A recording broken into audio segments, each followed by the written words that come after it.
Part 1. Tommy Tester.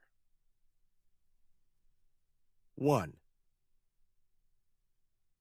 People who move to New York always make the same mistake.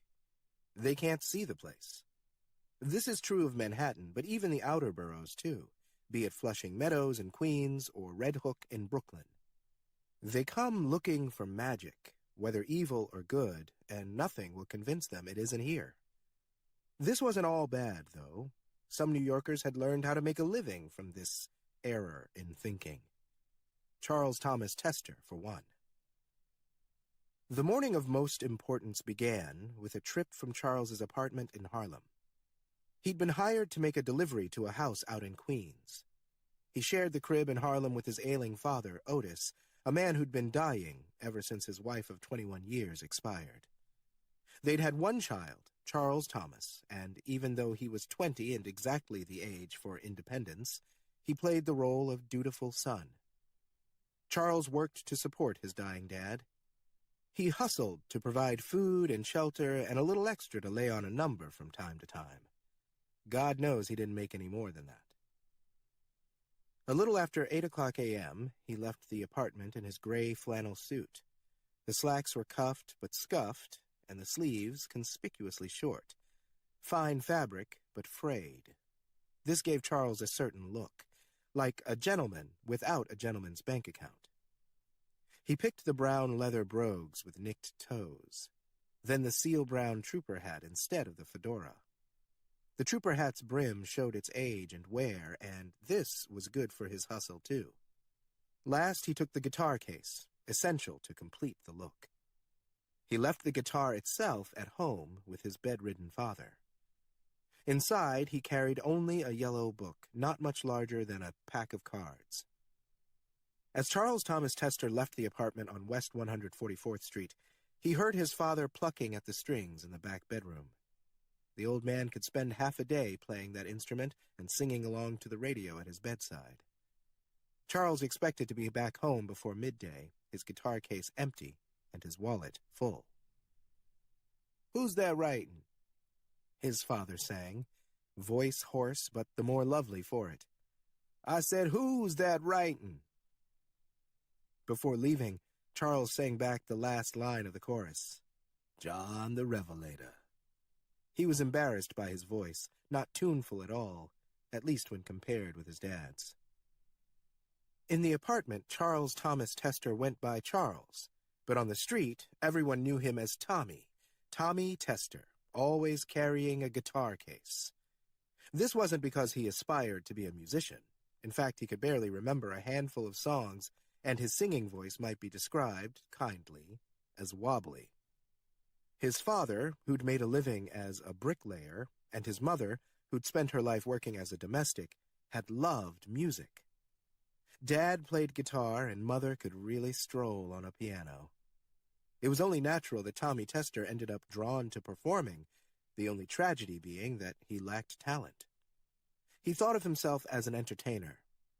There were others who would have called him a scammer, a swindler, a con, but he never thought of himself this way. No good charlatan ever did.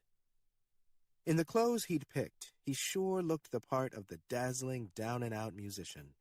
He was a man who drew notice and enjoyed it.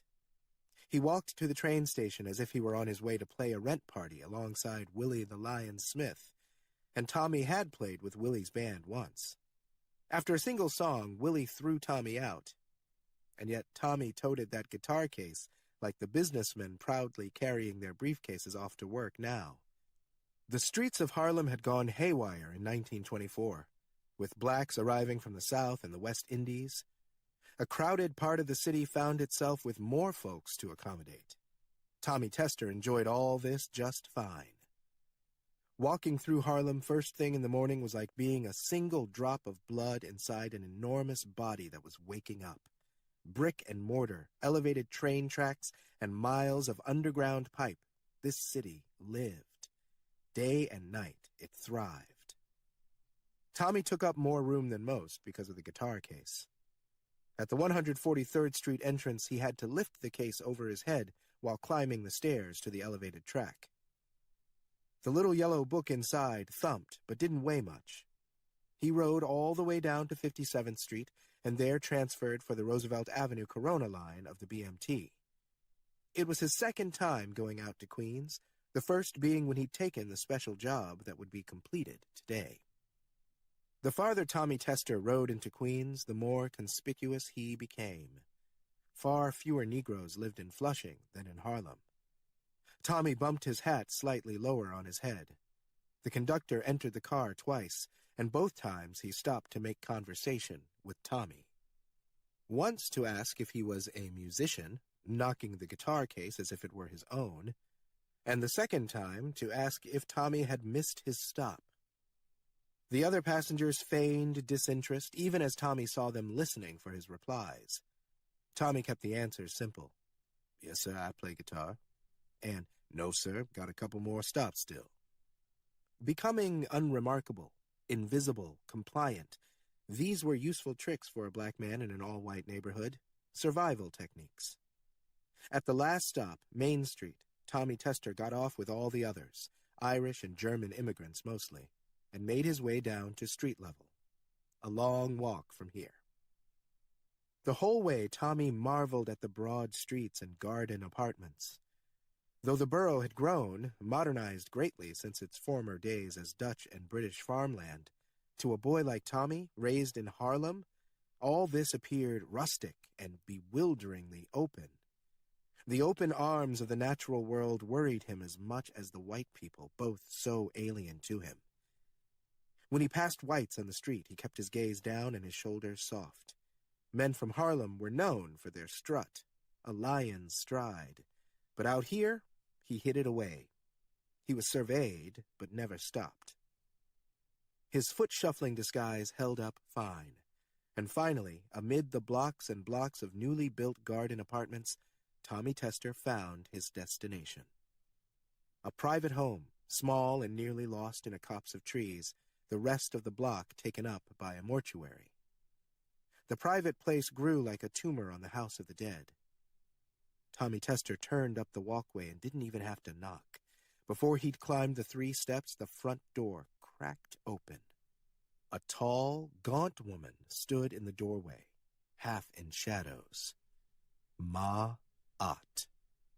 That was the name he had for her, the only one she answered to.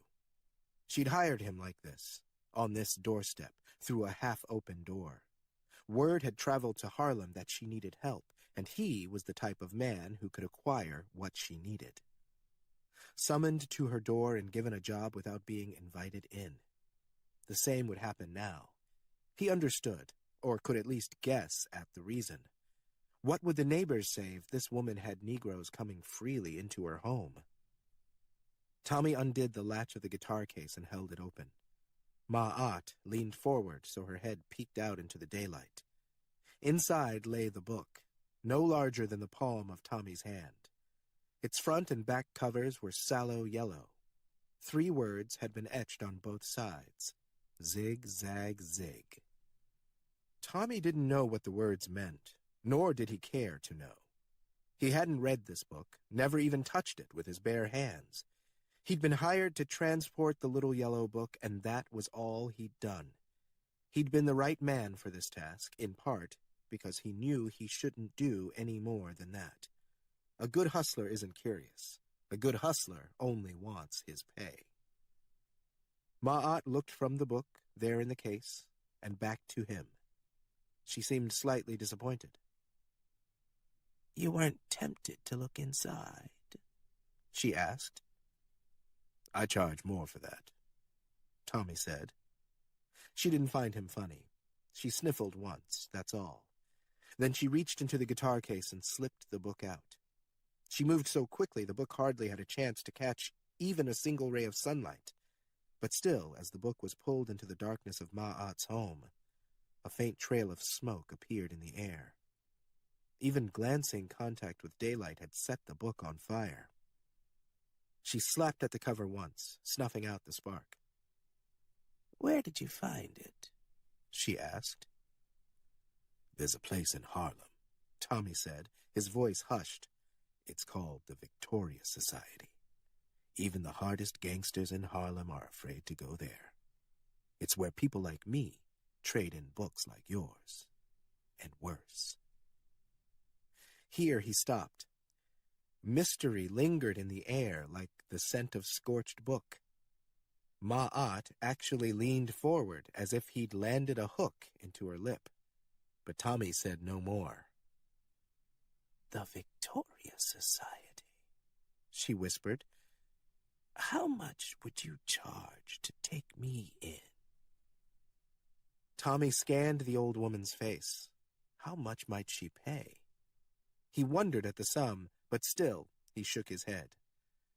"I'd feel terrible if you got hurt in there. I'm sorry." Ma'at watched Tommy Tester, calculating how bad a place this Victoria Society could be. After all, a person who trafficked in books like the little yellow one in her hand was hardly the frail kind. Ma'at reached out and tapped the mailbox, affixed to the outside wall, with one finger. Tommy opened it to find his pay. $200. He counted through the cash right there in front of her. Enough for 6 months' rent, utilities, food, and all. "You shouldn't be in this neighborhood when the sun goes down," Ma'at said. She didn't sound concerned for him. "I'll be back in Harlem before lunchtime.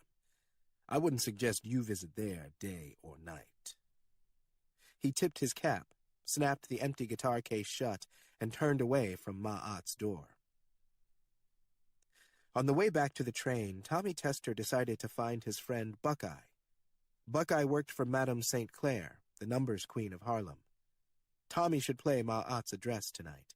If his number came up, he'd have enough to buy himself a better guitar case. Maybe even his own guitar. 2. "That's a fine git fiddle." Tommy Tester didn't even have to look up to know he'd found a new mark. He simply had to see the quality of the man's shoes, the bottom end of a fine cane. He plucked at his guitar, still getting used to the feel of the new instrument, and hummed instead of sang because he sounded more like a talented musician when he didn't open his mouth. The trip out to Queens last month had inspired Tommy Tester to travel more. The streets of Harlem could get pretty crowded with singers and guitar players, men on brass instruments, and every one of them put his little operation to shame. Where Tommy had 3 songs in his catalog, each of those men had 30, 300. But on the way home from Ma'at's place, he'd realized he hadn't passed a single strummer along the way. The singer on the street might have been more common in Harlem and down in 5 Points, or more modern parts of Brooklyn, but so much of this city remained, essentially, a bit of jumped-up countryside. None of the other Harlem players would take a train out to Queens or rural Brooklyn for the chance of getting money from the famously thrifty immigrants homesteading in those parts. But a man like Tommy Tester, who only put on a show of making music, certainly might. Those outer borough bohunks and paddies probably didn't know a damn thing about serious jazz, so Tommy's knockoff version might still stand out. On returning from Ma'at's place, he talked all this through with his father. Otis Tester, yet one more time, offered to get him work as a bricklayer, join the profession. A kind gesture, a loving father's attempt, but not one that worked on his son. Tommy Tester would never say it out loud. It had hurt the old man too much. But working construction had given his father gnarled hands and a stooped back, nothing more. Otis Tester had earned a Negro's wage, not a white man's, as was common in 1924. And even that money was withheld if the foreman sometimes wanted a bit more in his pocket. What was a Negro going to do? Complain to whom? There was a union, but Negroes weren't allowed to join. Less money and erratic pay were the job, just as surely as mixing the mortar when laborers didn't show up to do it. The companies that had hired Otis Tester, that had always assured him he was one of them, had filled his job the same day his body finally broke down. Otis, a proud man, had tried to instill a sense of duty in his only child, as had Tommy's mother. But the lesson Tommy Tester learned instead was that you better have a way to make your own money, because this world wasn't trying to make a Negro rich. As long as Tommy paid their rent and brought home food, how could his father complain? When he played Ma'at's number, it hit as he dreamed it would, and he bought a fine guitar and case. Now it was common for Tommy and Otis to spend their evenings playing harmonies well into the night. Tommy had even become moderately better with a tune. Tommy had decided against a return to Flushing, Queens, though. A hustler's premonition told him he didn't want to run into Ma'at again. After all, the book he'd given her had been missing one page, hadn't it? The very last page. Tommy Tester had done this with purpose. It rendered the tome useless, harmless. He'd done this because he knew exactly what he'd been hired to deliver, the supreme alphabet. He didn't have to read through it to be aware of its power. Tommy doubted very much the old woman wanted the little yellow book for casual reading. He hadn't touched the book with his bare hands and hadn't read a single word inside, but there were still ways to get the last sheet of parchment free safely. In fact, that page remained in Tommy's apartment, folded into a square, slipped right inside the body of the old guitar he always left with his father. Tommy had been warned not to read the pages, and he'd kept to that rule. His father had been the one to tear out the last sheet, and his father could not read. His illiteracy served as a safeguard. This is how you hustle the arcane. Skirt the rules, but don't break them. Today, Tommy Tester had come to the Reformed Church in Flatbush, Brooklyn, as far from home as Flushing and lacking an angry sorceress. He wore the same outfit as when he went to visit Ma'at, his trooper hat upside down at his feet. He'd set himself up in front of the church's iron-railed graveyard. A bit of theater in his choice, but the right kind of person would be drawn to this picture.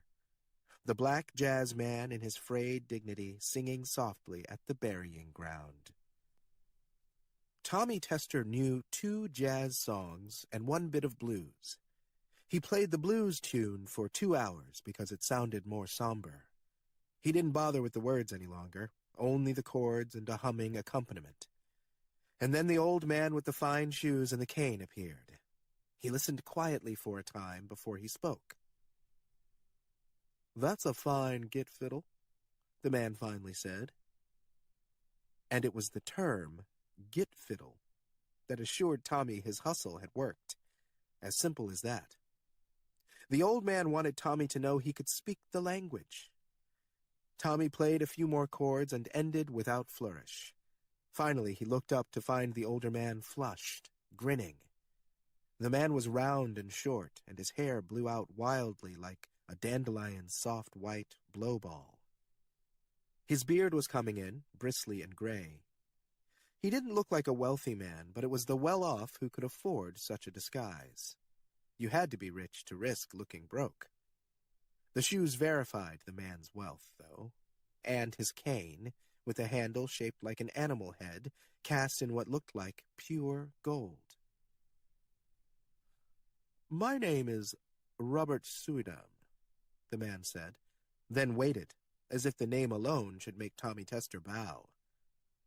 "I am having a party at my home. You will play for my guests. Such dusky tunes will suit the mood." "You want me to sing?" Tommy asked. "You want to pay me to sing?" "Come to my home in 3 nights." Robert Suidam pointed toward Martens Street. The old man lived there in a mansion hidden within a disorder of trees. He promised Tommy $500 for the job. Otis Tester had never made more than $900 in a year. Suidam took out a billfold and handed Tommy $100, all $10 bills. "A retainer," Suidam said. Tommy set the guitar flat in its case and accepted the bills, turning them over. 1923 bills. Andrew Jackson appeared on the front. The image of Old Hickory didn't look directly at Tommy, but glanced aside as if catching sight of something just over Tommy Tester's right shoulder. "When you arrive at the house, you must say one word, and only this word, to gain entrance." Tommy stopped counting the money, folded it over twice, and slipped it into the inner pocket of his jacket. "I can't promise what will happen if you forget it," Suidam said, then paused to watch Tommy, assessing him. "Ashmodai," Suidam said. "That is the word. Let me hear you say it." "Ashmodai," Tommy repeated. Robert Suidam tapped the cane on the pavement twice and walked away. Tommy watched him go for 3 blocks before he picked up his hat and put it on. He clicked the guitar case shut. But before Tommy Tester took even one step toward the train station, he got gripped, hard, on the back of the neck. 2 white men appeared. One was tall and thin, the other tall and wide. Together they resembled the number 10. The wide one kept his hand on Tommy's neck. He knew this one was a cop, or had been once. Up in Harlem they called this grip John's handshake. The thin one stayed 2 paces back. The surprise of it all caused Tommy to forget the pose of deference he'd normally adopt when cops stopped him. Instead, he acted like himself, his father's son, a kid from Harlem, a proud man who didn't take kindly to being given shit. "You're coming on a little strong," he told the wide one. "And you're far from home," the wide one replied. "You don't know where I live," Tommy snapped back. The wide one reached into Tommy's coat and removed the $10 bills. "We saw you take these from the old man," he began. "That old man is part of an ongoing investigation, so this is evidence." He slipped the bills into his slacks and watched Tommy to gauge his reaction. "Police business," Tommy said coolly, and stopped thinking that the money had ever been his. The wide one pointed at the thin one. "He's police. I'm private." Tommy looked from the private detective to the cop. Tall and thin and lantern-jawed, his eyes dispassionate and surveying. "Malone," he finally offered. "And this is—" The wide one cut him off. "He doesn't need my name. He didn't need yours either." Malone looked exasperated. This strong-arm routine didn't seem like his style. Tommy Tester read both men quickly. The private detective had the bearing of a brute, while the other one, Malone, appeared too sensitive for a cop's job. Tommy considered that he'd stayed a few paces back to keep away from the private dick, not Tommy. "What's your business with Mr. Suidam?" the private detective asked. He pulled Tommy's hat off and looked inside as if there might be more money. "You like my music?" Tommy said. Then, calm enough now to remember the situation, he added another word, quickly. "Sir." "I heard your voice," the private detective said. "Nobody could enjoy that." Tommy Tester would have liked to argue the point, but even a corrupt, violent brute could be right sometimes. Robert Suidam wasn't paying $500 for Tommy's voice. For what, then? "Now, me and Detective Malone are going to keep strolling with Mr. Suidam, keeping him safe, and you're going to go back home. Isn't that right? Where's home?" "Harlem," Tommy offered. "Sir." "Of course it is," Malone said quietly. "Home to Harlem, then," the private detective added. He set the hat back on Tommy's head and gave Malone a quick, derisive glance. He turned in the direction where the old man had gone, and only then did Malone step any closer to Tommy. Standing this near, Tommy could sense a kind of sadness in the gaunt officer. His eyes suggested a man disappointed with the world. Tommy waited before reaching down for his guitar case. No sudden moves in front of even a sullen cop. Just because Malone wasn't as rough as the private detective didn't mean he was gentle. "Why did he give you that money?" Malone asked. "Why, really?" He asked, but seemed to doubt an honest answer would come. Instead, there was a set to his lips and a narrowness in his gaze that suggested he was probing for an answer to some other question. Tommy worried he'd mentioned the performance at Suidam's home in 3 nights. If they weren't happy about Tommy talking with Suidam on the street, how would they act upon learning he planned to visit the old man's home? Tommy lost $100 to the private detective, but he was damned if he'd give up the promise of $400 more. He decided to play a role that always worked on whites: the clueless Negro. "I can't say it, sir," Tommy began. "I's just a simple guitar man." Malone came close to smiling for the first time. "You're not simple," he said. Tommy watched Malone walk off to catch up with the private detective. He looked over his shoulder. "And you're right to stay out of Queens," Malone said. "That old woman isn't happy with what you did to her book." Malone walked off, and Tommy Tester remained there, feeling exposed, seen, in a way he'd never experienced. "You're a cop," Tommy called. "Can't you protect me?" Malone looked back once more. Guns and badges don't scare everyone. 3. Tommy's best friend Buckeye arrived in Harlem in 1920 when he was 16 years old. At 14, he'd left the tiny Caribbean island of Montserrat to work on the Panama Canal, and from Panama made his way to the United States, to Harlem. He arrived expecting to do the same work as he'd done on the canal, construction, but soon found out what Otis Tester had long known: Negroes had no protection. Buckeye broke an ankle at the age of 17 and found himself out of day labor for 2 months.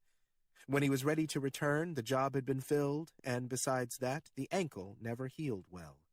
He couldn't be on it for long hours, couldn't tote much weight without it giving out. Soon he found his way to Madame St. Clair and her famous numbers game. She hired him because she needed men from the Caribbean who knew and would be trusted by the recent West Indian immigrants. Madame St. Clair evolved in changing times, and because of this, she thrived. The regular kickbacks to local police also helped. Buckeye met Tommy Tester in this milieu. Tommy played a club where Buckeye made business. One evening, Buckeye sidled next to Tommy at the bar and asked where he'd learned to sing so badly. Did he take lessons, or was it a natural gift? They became fast friends. Now Tommy Tester led his father out of their building and down the block. He'd returned home from the encounter with Robert Suidam, with Malone and the private detective, and felt himself in need of a night out. It took time to convince Otis to step out. Otis never left the apartment, hardly left his bedroom. He'd become like a dog gone into the dark so he could die alone. But Tommy had different plans, or maybe he needed his father too much to let him go easily. Buckeye left an open invitation for Tommy at the Victoria Society. It was on 137th Street. The walk was a mere 7 blocks, but because of his father's health, it took them half an hour to arrive. The Victoria Society consisted of 3 modest rooms on the 2nd floor of an apartment building. It was a Caribbean social club. Down on the street, Tommy and Otis were back in Harlem. In the Victoria Society, they entered the British West Indies. The flags of every Caribbean nation were fixed to the walls of a long hallway. A much larger Union Jack hung at the far end. At the doorway to the warren of rooms, Tommy Tester had to give Buckeye's name 3 times. The greeter at the door remained unmoved until Tommy used Buckeye's given name, George Hurley. That worked like a spell. Tommy and Otis followed the greeter at a distance. One of the society's rooms was reserved for men playing card games or bones. The second showed men in lounge chairs, smoking and listening to music played at a respectable volume. And the third had card tables set out with tablecloths and chairs for meals. Buckeye had invited Tommy to the Victoria Society many times in the years since they'd made friends, but Tommy had never come until now. He felt a sting, like a slap, across his face. This was the place he'd described to Ma'at? The shorthand for a den of crime and sin? The place where Harlem's worst criminals were too afraid to go? He'd assumed he knew what kind of place this would be. Buckeye ran numbers for the most famous female gangster in New York City, so why wouldn't the Victoria Society be like those legendary opium dens? Or had Tommy simply assumed terrible things about this wave of West Indian immigrants? The American Negroes in Harlem got up to awful gossip about those newcomers. And now he'd come to find the Victoria Society might as well be a British tea room. He felt slightly disappointed. He'd brought his father because he'd meant to show his dad a scandalous night. He'd heard women danced in nearly nothing, so close they practically sat in your lap. Being inside now, seeing this place truly, was like learning another world existed within, or alongside, the world he'd always known. Worse, all this time he'd been too ignorant to realize it. The idea troubled him, like a pinched nerve. Tommy and his dad sat, and the older man blew out a deep breath. Otis spent a long time adjusting himself in the chair to minimize his back pain. He moved like someone ancient.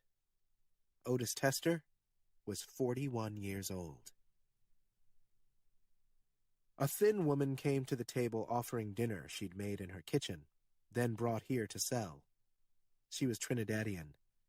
Her dinner plates were already prepared, and she rolled them through the dining room on a cart. Sahina, pineapple chow, and macaroni pie. A bowl of cow heel soup, tall cups of passion fruit juice. The whole meal, for both men, came to $1. Tommy paid. "I don't know what any of this mess is," Otis said, watching the plate in front of him like it might strike. "Why didn't we go down to Beau's place?" Tommy found himself watching the Trinidadian woman because she reminded him of his own mother, that wiry frame and splay-footed walk. Irene Tester, gone 4 years now. People who knew her well used to call her Michigan because she never could stop talking about the place where her parents came from. She collapsed on a bus, died 37 years old among strangers. Life as a domestic wore her out just as surely as construction did Otis. Tommy looked to his father, wondering if he'd also been thinking the Trinidadian woman looked like Irene, but the old man only stared down at the plates, mystified. "Come on now," Tommy said. "There's something here you're gonna like." Otis scanned the table looking for something he recognized. He lifted a fork and poked at the macaroni pie. "This is just cheese and pasta, yes?" Tommy Tester sank a fork and knife into his serving. He brought a portion to his mouth and chewed. After swallowing, he nodded, but his father prodded at it anyway, as if he didn't trust his son. He set the fork down without eating. "Now, you say this white man is going to pay you how much?" $400. "All that just to play at his party?" Otis asked. He grabbed the cup of passion fruit juice, brought it to his nose, sniffed, set the drink back down. "All that for you to play at his party?" Tommy chewed at a bite of the pineapple chow. It was sweet, but the kick of lime juice and hot pepper followed soon after. He gulped his juice to cool his throat. "That's what he said." Otis raised his hands in the air, held them as far apart as he could. "That's the distance between what a white man says to a Negro and what he really means." Tommy knew this, of course. Hadn't he lived 20 years in America already?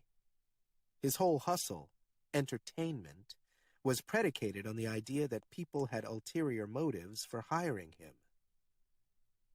When he dressed in those frayed clothes and played at the blues man or the jazz man or even the docile Negro, he knew the role bestowed a kind of power upon him. Give people what they expect, and you can take from them all that you need. They won't realize you've juiced them until they're dry. Ma'at had essentially paid him to deliver a worthless item, hadn't she? If he had to play the role of quasi-gangster to get paid, then so be it. He played the roles needed to enrich his bank account. But all this would sound criminal to Otis, or demeaning. The man had an outsized opinion of dignity. Nobility didn't pay well enough to make Tommy want the job. "I'll be real careful, Daddy." Otis Tester watched his son, quietly. The rest of the dining room grew louder as more tables filled, but a kind of quiet, a bubble of reserve, surrounded their table. Otis was father to a 20-year-old black boy who'd blithely explained he'd be going out to Flatbush in the middle of the night into the home of a white man. He might as well have told his father he planned to go wrestle a bear. "When I left Oklahoma City," Otis Tester said, "I rode on the railroads, hoboed all the way east." Not the first time, nor the 500th time Tommy Tester had heard this story. Tommy ate to keep from expressing his disappointment. Hadn't Otis heard the most vital detail? $400. "I avoided crossing Arkansas," Otis continued. "Whether you were Negro, white, or a red man, they were pretty rough on hoboing in Arkansas. They had chain gangs, you know. I went to East St. Louis, over to Evansville. I got taken off the train once in Decatur. I wasn't making a direct route here. I was real young, so I had the need to see much more than my final destination." Finally, Otis Tester ate the macaroni pie, as if storytelling had sparked his appetite. He took one bite, chewed cautiously, but after he swallowed the first, he chomped down 2 more. "Like I said, they took me off the train in Decatur, and that's when it turned out I had to use my head." Now he took the risk of a drink. The passion fruit juice clearly pleased him. He sipped slowly, then set the drink down. "I had to use this." Otis Tester unbuttoned the top 2 buttons of his shirt right there in the dining room. Tommy stiffened, feeling like a 5-year-old whose daddy was about to shame him in public. But before he could scold his father or reach over and try to cover Otis's exposed skin, the old man pulled something from around his neck. It was hanging there on a coarse string. He slipped it off and clutched it in one rough hand while he buttoned his shirt again. Tommy leaned forward, trying to see what his dad held. Otis Tester extended his hand, opened it. A straight razor lay in his palm. "I carried this with me the whole time I rode the trains," Otis said.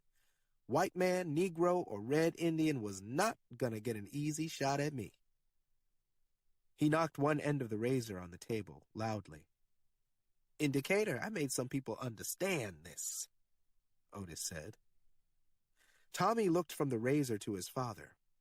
All his life he'd known his dad and mom as pillars that solidly, stolidly held up the roof of Tommy's world.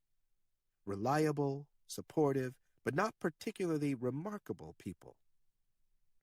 To think of Otis now, suddenly, as a teenage boy who defended himself with this weapon, that past became yet another world, a new dimension of which Tommy had just become aware. Again, the pinch, the pain of such a revelation. Tommy Tester took the straight razor from his father's hand. When he did, he could see the man's thick fingers trembling. "You're a grown man, and I can't stop you from making your way," Otis said. "I wouldn't even want to. But you don't walk into that white man's house unarmed or unaware. Anything goes bad, you get out, and you get back to me." Tommy Tester nodded, but didn't speak. He simply couldn't right then. I don't care if you've got to spill blood to do it, but you get out of that house at the end of the job, and you get back to me. Otis meant to sound stern, determined, commanding, but Tommy realized he'd never before seen his father look so scared. You hear me? Otis asked. Yes, sir, Tommy finally said. They ate quietly, and when the food was done, they left the Victoria Society. Down a flight of stairs and back to Harlem. In 3 nights, Tommy would visit Robert Suidam's mansion. He understood the journey now as travel to another universe. No wonder his father felt fear. His son was about to go so far. Why'd you bring that razor with you tonight? Tommy said. I never knew you owned that thing. Told me you was taking me to that damn Victoria Society, Otis said, almost laughing. Thought I might need to stop at those Caribbeans got wild, but I think you and me was the most dangerous Negroes in the place. Tommy had one arm looped through his father's to help the old man walk. His other hand was in his slacks, clutching the weapon. If you're going to play at that party, Otis Tester said as they ambled back uptown, I've got one more song you should learn. It's old, but it's got something to it. You understand what I'm trying to tell you? The razor is one way I want to arm you. This song is the other. Your mother taught it to me. Conjure music. We'll practice for the next 3 days till you've got it. Yes, Pop, Tommy Tester said. Late night in Harlem on a Friday and the streets more full than at rush hour. Tommy Tester cherished the closeness to his father and to all the bodies on the sidewalks, in their cars, riding buses, perched on stoops. The traffic and human voices merged into a terrifying buzzing that seemed to lift Tommy and Otis, a song that accompanied them, carried them, all the way home. 4. 3 days had passed, and this was the 3rd night, and Tommy Tester left the safety of Harlem. He rode the same route out to Flatbush as he'd done when he met Robert Suidam, but now the journey felt more threatening because the sun was down. If he'd stood out among the train riders in the early morning, he might as well have been carrying a star in one hand rather than his guitar case now. Throughout the train car, people squinted at him. At 4 different times, white men asked him exactly where he was going. These weren't offers to help him get there. If he didn't have an exact location, Robert Suidam's mansion on Martenth Street, he believed he would have been thrown off the train. Or under it. When he arrived at the station, he was trailed by 3 loud-talking young men. The loud talk concerned Tommy. Tommy tried his best not to listen to it because he knew they were trying to scare him. If he shouted back, turned to fight, that would be the end of the night. No money earned, just a trip to jail. The streets of Flatbush became less crowded, more residential, and the young men quickened their pace. Tommy wore his father's razor around his neck like an amulet, but even that wouldn't help against 3 men. By the time Tommy reached the grove of trees surrounding Suidam's house, the 3 young men were near enough that Tommy felt them at his heels. One walked so close the toes of one foot repeatedly kicked at the back of Tommy's guitar case. Tommy saw the mansion now, 2 stories and dimly lit, glowing from within the trees. If he'd been alone, he would have found the sight frightening, but because of his escorts, Tommy ran toward it. He crossed onto Robert Suidam's property. If he made it to the door, he might be let in before the white boys landed any blows. He didn't understand he was running until he was out of breath. When he looked back, the 3 young men no longer followed. They remained at the fence line of the property.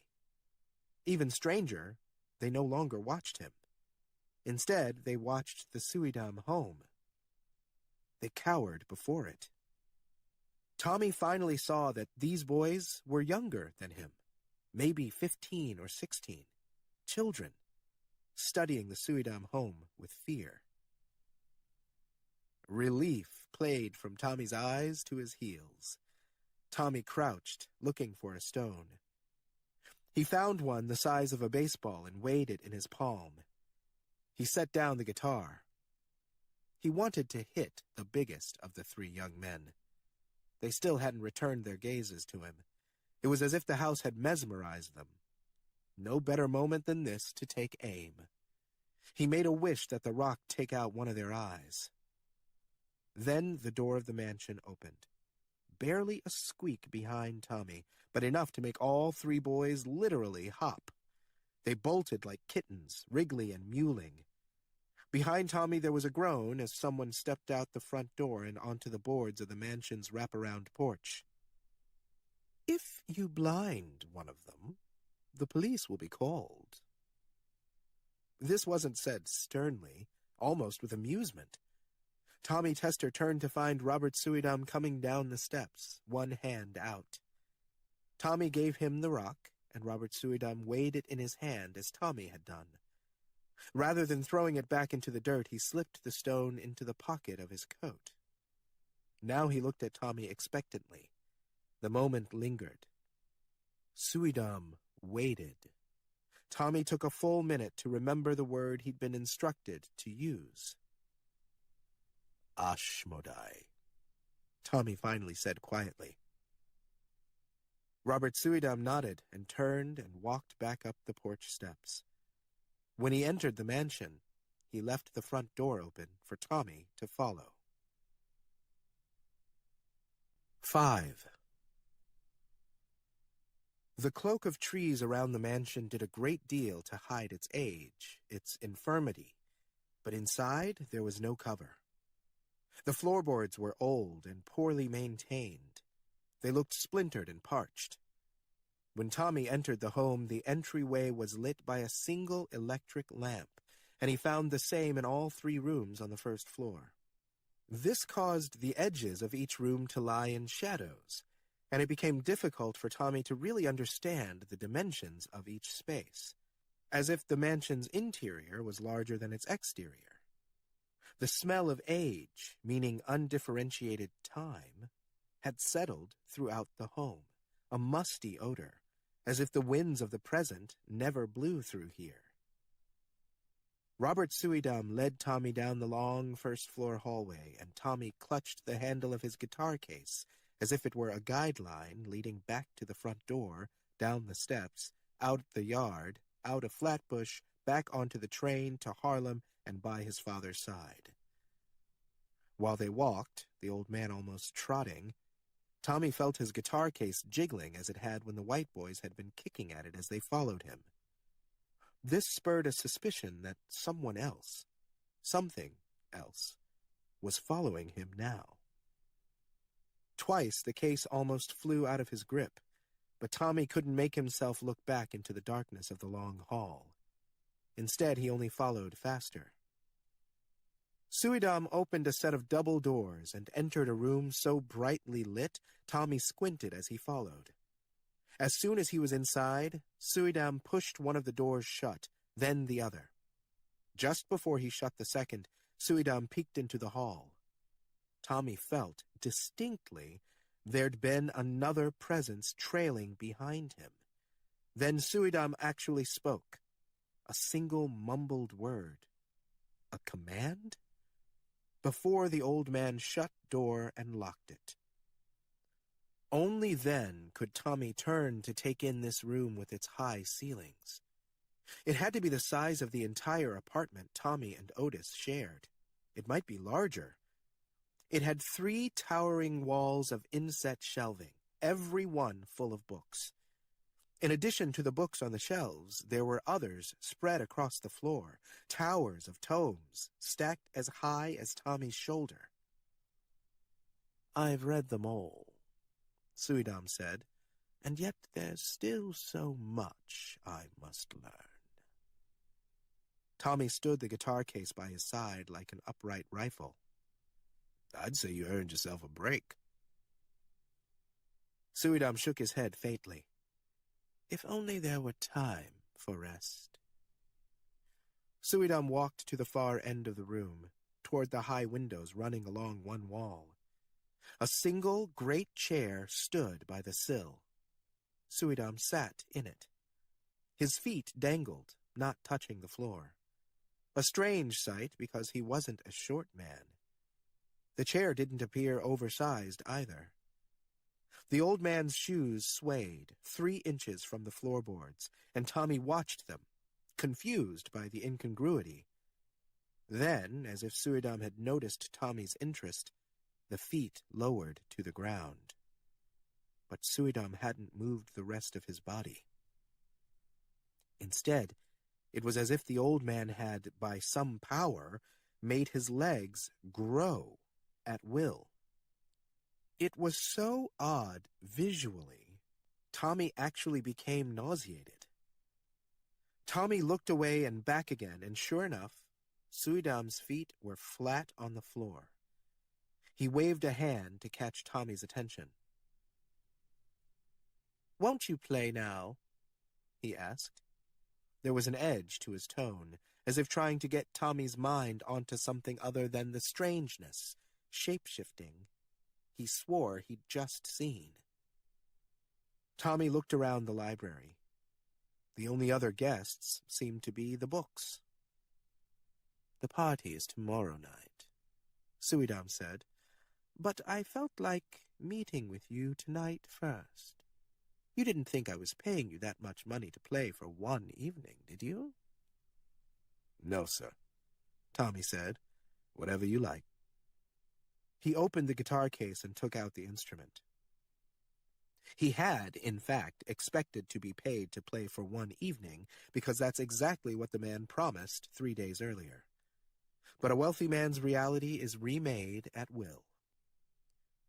Suidam reached into a coat pocket and revealed a fold of bills so thick it choked down all of Tommy Tester's pride. Suidam set it on the windowsill, then grinned at Tommy. Tommy strummed and played as expected. The old man stared out the windows. Mercifully, the man wanted to talk more than he wanted Tommy to play. Tommy had only 4 songs in his repertoire, after all, including the one his father recently taught him. After playing for nearly 30 minutes, Tommy's fingers and shoulders, the small of his back, all ached terribly. He slowed his playing, strummed lightly, until he simply hummed in the cavernous old library. Finally, Suidam, who hadn't once looked away from the great windows, cleared his throat and spoke. "And it is my belief that an awful lore is not yet dead," he said. Suidam wasn't speaking to Tommy, just reciting something half-remembered. But Tommy, slightly dazed from the strangeness of this engagement, still responded.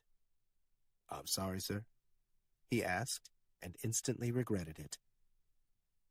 Robert Suidam turned away from the windows irritably and glared at Tommy as if he'd caught a burglar breaking into his home. Normally, when a white man gave Tommy this look, he had a series of useful defenses. Looking down at his feet abjectly often worked. A smile might sometimes do. Tommy tried the latter. "Well, what could you be grinning at?" Suidam demanded.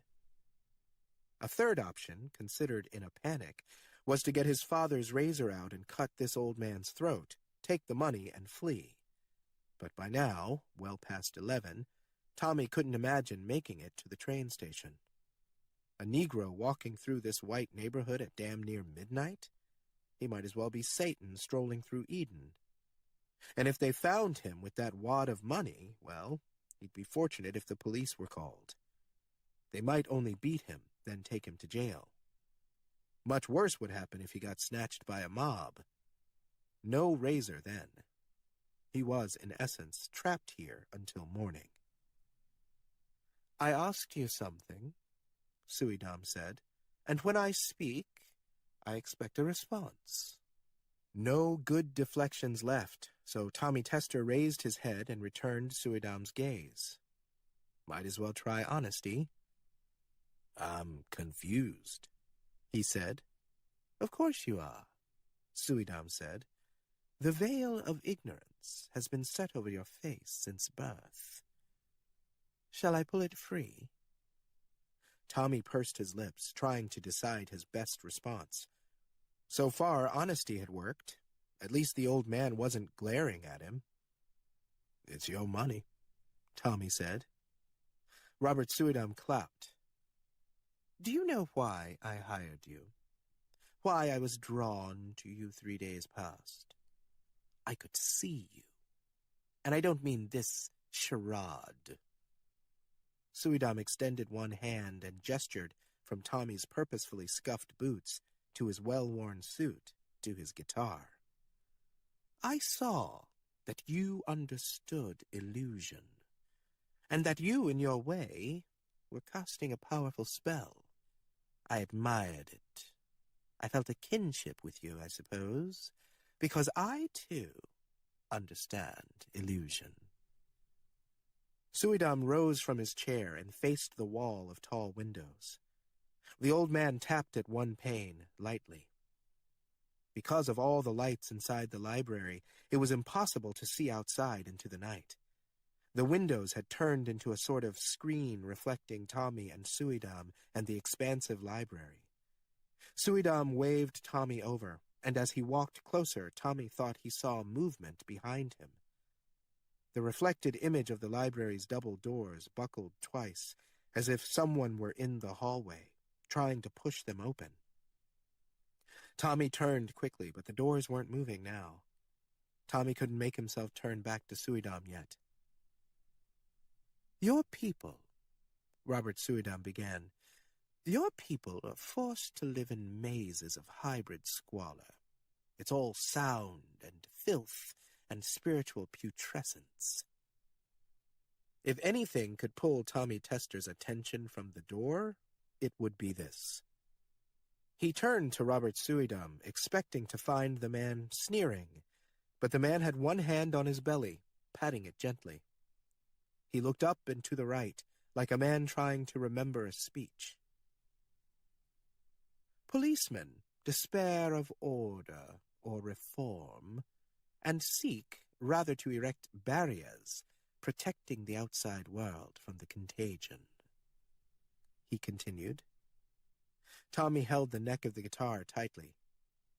"You talking about Harlem?" The spell broke. "What?" Suidam said. "Oh, damn you! Why did you interrupt?" "I'm trying to understand what in the hell place you're talking about. It doesn't sound like anywhere I've ever lived." No applause for honesty this time. "Mind your tone," Suidam said. He covered the money with one hand. "You haven't been paid yet." This motherfucker, Tommy Tester thought, and took one step closer to the old man. Even Robert Suidam, for all his authority, sensed a change in the room. For a moment, he looked like a man who realized a meteorite was about to crash into his planet. He raised an open hand, a gesture of peace. "Tomorrow night you'll be playing at my party," Suidam said, "and the guests will be men like you. Negroes from Harlem, Syrians and Spaniards from Red Hook, Chinese and Italians from 5 Points, all of them will be here by my invitation. All of them will hear what I am now telling you." Tommy's temper became cooled by his curiosity. A white man's home crowded with Negroes and Syrians and all the rest. Suidam might be the strangest job he'd stumbled into yet. "So, why do I get the preview?" Tommy asked. "I needed to practice my words," Suidam said, "to see how they affect a man of the proper type. Also, I admit you were convenient," Suidam said. "I needed those police to give me some room. The time they spent with you was enough for me to slip away. Thank you for that." "You knew you were being followed?" "My family has doubts about my sanity. This is what they say. More likely they have doubts about my will, and to whom exactly I'll leave this home and all its contents. Which of them will inherit the land on which it all sits?" But they don't see it that way. Nobody ever thinks of himself as a villain, does he? Even monsters hold high opinions of themselves. My family is convinced I'm in danger. They've made the police believe the same. They hired that private detective, too, the brutish one. His name is Mr. Howard. Mr. Howard and Detective Malone are collecting proof of my mental inferiority. For my own good, of course. Tommy laughed. Talking to a Negro on the street won't help you look sane. Suidam took his hand off the money and turned toward the window fully. He leaned with both hands against the ledge. I know that I am high-born.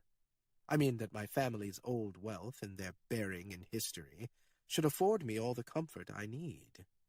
But comfort can be a cage, you know. Certainly it can stunt the mind. Time spent with my family, with my old friends of means, began to feel like bathing in porridge, drowning in a child's meal.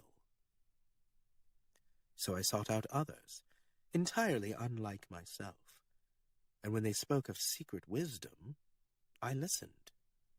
What men like myself would dismiss as superstition or worse, pure evil, I learned to cherish. The more I read, the more I listened, the more sure I became that a great and secret show had been playing throughout my life, throughout all our lives. But the mass of us were too ignorant or too frightened to raise our eyes and watch.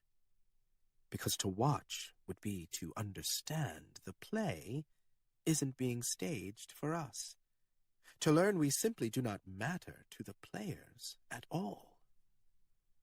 Now he touched the window, tapping it, and the reflection seemed, for an instant, to ripple, as if they were staring into a pool of water rather than panes of glass.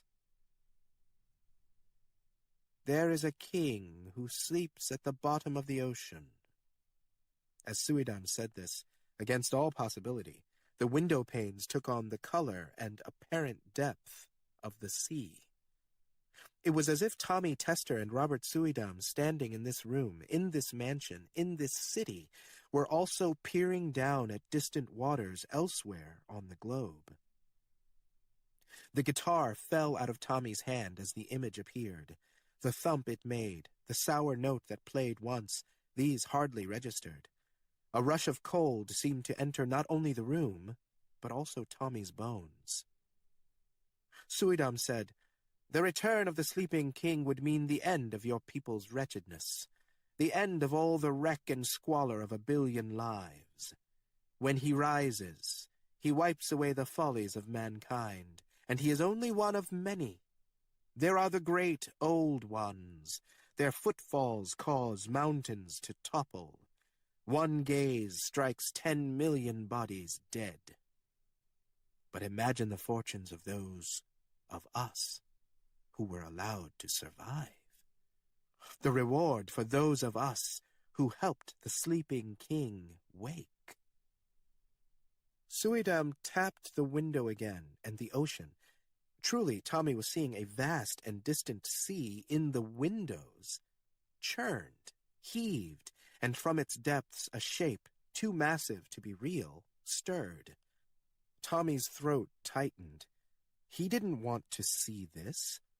He thought he might shatter the wall of windows with his own hands if that thing in the sea depths became visible, distinct. But then the image shifted, the perspective rising, leaving the sea far below. They left the continents behind. Was it possible? They left the world. They rose into the night sky. It really seemed as if these two men in a house in Flatbush were now adrift in farthest space. Tommy Tester clutched at the windowsill for balance. "From here you might understand," Robert Suidam said quietly. But Tommy didn't understand. He only wanted desperately to be home. He let go of the windowsill, turned and picked up his guitar, and he ran across the library. He ran toward the locked library doors. Robert Suidam shouted after him, indecipherable words. Tommy barreled through the stacks of books on the floor, sent them flying. He wanted to be home with his father, damn the cost. If he'd stared out that window any longer, something terrible would have happened to his soul. For all his confidence about his hustle, he understood that Robert Suydam was playing with a more potent force. He reached the double doors of the library, and he opened them. And Malone, the police officer, stood in the hallway. Malone, with his service revolver pointed forward. "What?" Tommy said. "What?" Tommy clutched at the doorknob.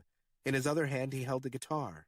He expected to die as soon as Malone pulled the trigger. Was this who'd been behind him when he first entered Suydam's home? Had Malone been the one kicking at his guitar? But then Tommy realized something strange about Malone, or about Malone's surroundings. While Tommy stood in the library of Robert Suydam's home, Malone stood in what looked to be the lobby of an apartment building, and most certainly not the hallway of Robert Suydam's estate. What the hell was going on? It was as if the two locations, mansion and tenement lobby, had been stitched together by a haphazard tailor, Tommy Tester and Detective Malone facing each other because of a bad splice in reality's fabric. And actually both men looked mystified. In a moment, Robert Suydam, breathless, reached the library doors and threw them shut. Then he slapped Tommy Tester in the face. "What did you see?" Suydam shouted. "Tell me!" "I don't understand," Tommy said quietly. "Was it him?" Suydam yelled. He reached into the pocket of his coat, pulled out the stone he'd taken from Tommy. He raised it, intending to break open Tommy Tester's skull. "Did the king see you?" "The cop," Tommy said, almost breathless. "The skinny one."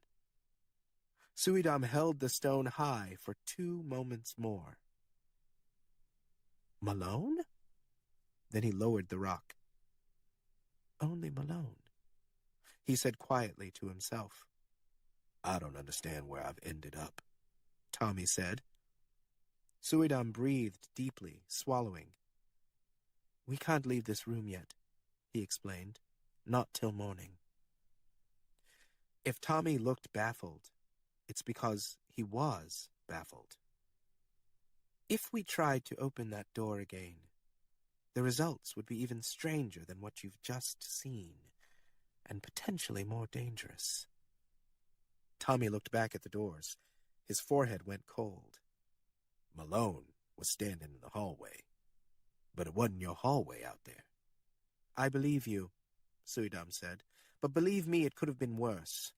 You might have opened that door and encountered—" Suydam moved himself in between Tommy and the doors and stayed there the rest of the night. 6. Charles Thomas Tester left Robert Suydam's home at 7 the next morning. When the sun rose, when they could peek outside the windows and see the streets of Flatbush again, that's when Suydam said it was safe to open the library doors. Before then, all through the night, Suydam explained his home had been outside. The term, the idea, seemed commonplace to the old man, but Tester had a terrible time understanding. The mansion had been outside? But of course it was. Where else could a mansion be? This hadn't been the old man's meaning, though. Finally, Suydam described it this way. Imagine a strip of medical tape with the adhesive gum on one side. Then a tiny ball of cloth is dropped onto the center of that tape. My library is that ball of cloth in what we call normal time and space. It is affixed to one place, one plane. But then imagine crumpling the adhesive tape tight in your fist. That ball of cloth now touches not just one surface, but many. In this way, my library travels beyond human perceptions, human limitations of space, and even time. Those are meaningless strictures on a cosmic scale. Tonight, we traveled quite far, though it seemed to you we were always in Flatbush. We weren't. We went to the shadow-haunted outside. One of the places we traveled was the threshold of the sleeping king, his resting place at the bottom of the sea. We were so close that with some effort I might have reached out and touched his face, seen his great eyes open. But last night was not the proper time. Not quite. When you ran to the library doors and breached them, I feared my years of planning had failed because of one panicked Negro. But we enjoyed some luck instead. All you saw was the cadaverous detective, Malone. There'd been much more like this, for hours. Suidam rattling off names, or rather entities, as effortlessly as the preachers who crowded certain Harlem street corners. But Tommy focused on the idea of the blip of cloth lost inside the ball of medical tape. This concrete image made the impossible easier to grasp. Hadn't he seen an ocean through the windows? Hadn't he witnessed the planet from the vantage point of the stars?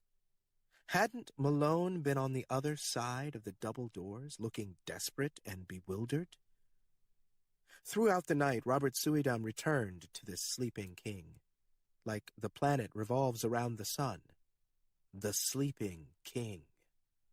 At some point, Suidam called this being by another name, his true name, but Tommy Tester could never recall it. Or perhaps his mind chose to forget. When the sun rose, Robert Suidam concluded with one final piece of wisdom.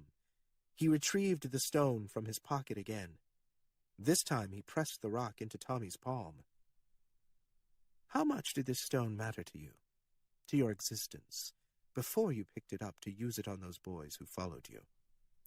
That's how little humanity's silly struggles matter to the sleeping king. When he returns, all the petty human evils, such as the ones visited on your people, will be swept away by his mighty hand. Isn't that marvelous? And what will become of those of us who are left, the ones who helped him? Think of the rewards. I know you're a man who believes in such things, and you're smart enough to make sure they come to you. Then Suidam handed over $200 and walked Tester out of his home. Tommy remained on the porch long after Robert Suidam shut the door. A bright morning in Flatbush, that's what Tommy saw. But he had a tough time walking down the steps and down the tree-lined path and out to the sidewalk. He kept expecting he'd set one foot off the porch and fall right into an ocean where the sleeping king waited. And why couldn't this happen? That's what paralyzed him. If all the rest could be true, then why not so much else? Finally, the feel of the rolled bills in his hand returned him to the porch. He looked down at the money and told himself this was enough. $200 would support Tommy and Otis for almost half a year. Go back to Harlem now and never return.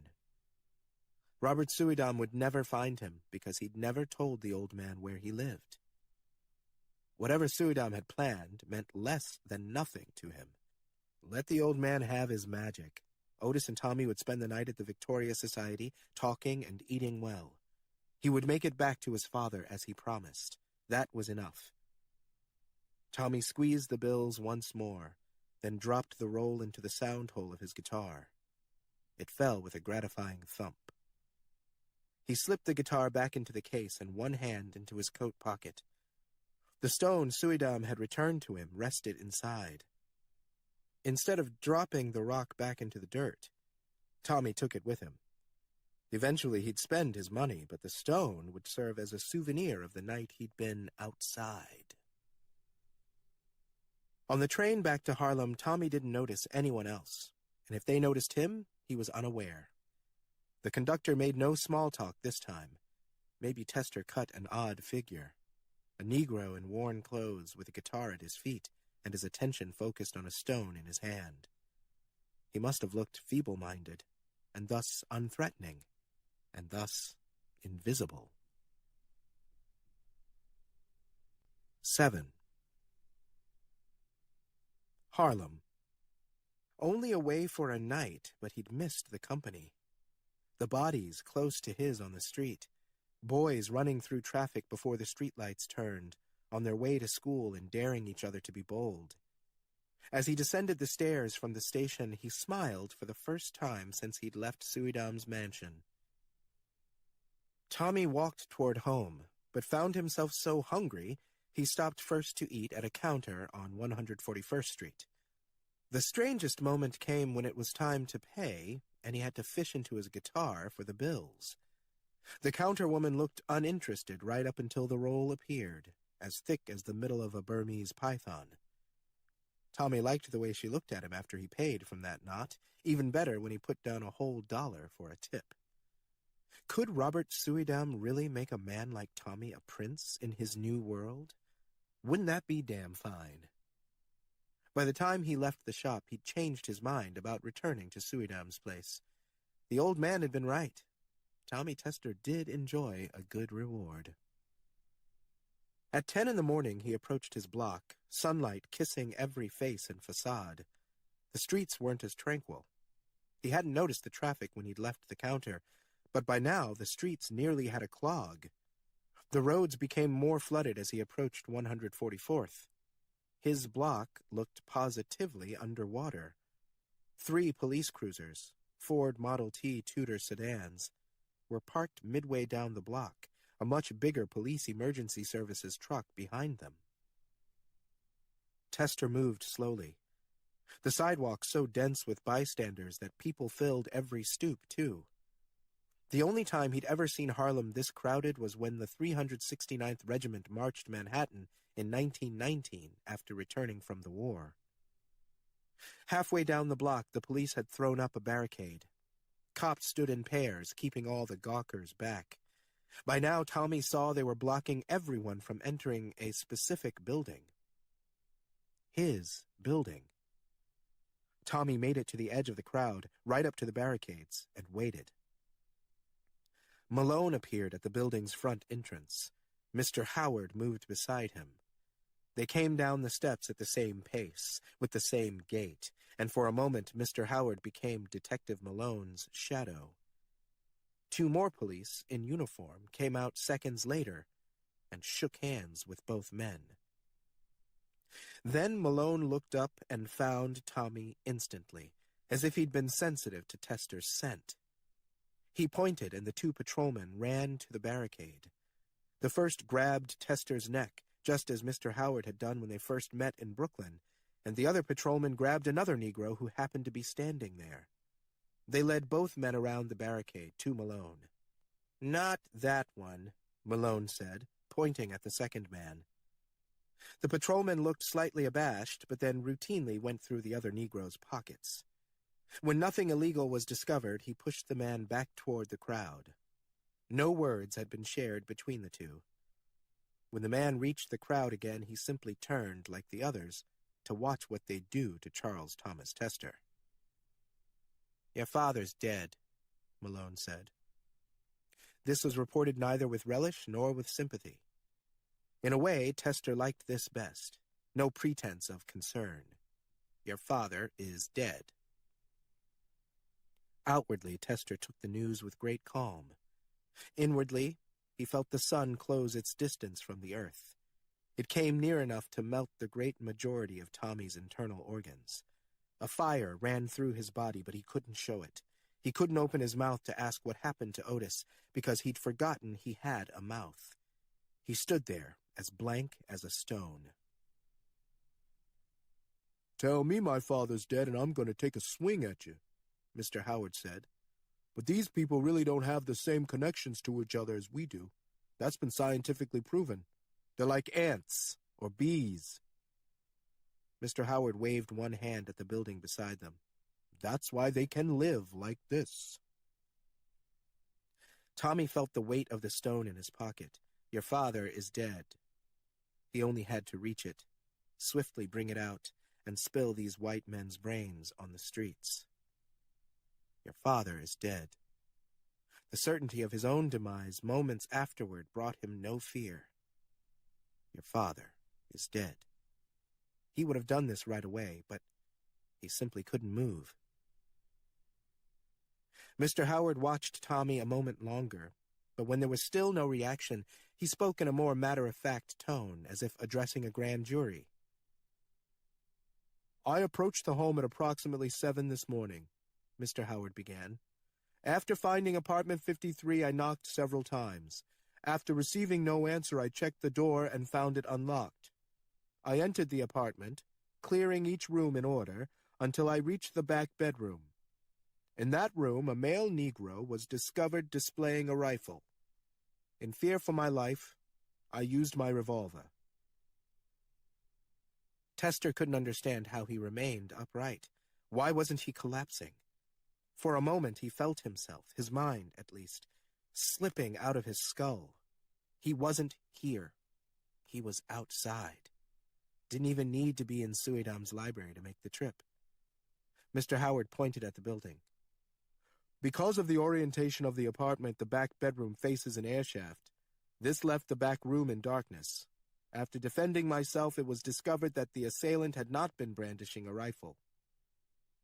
Malone, who'd been watching Tester steadily, offered, "It was a guitar."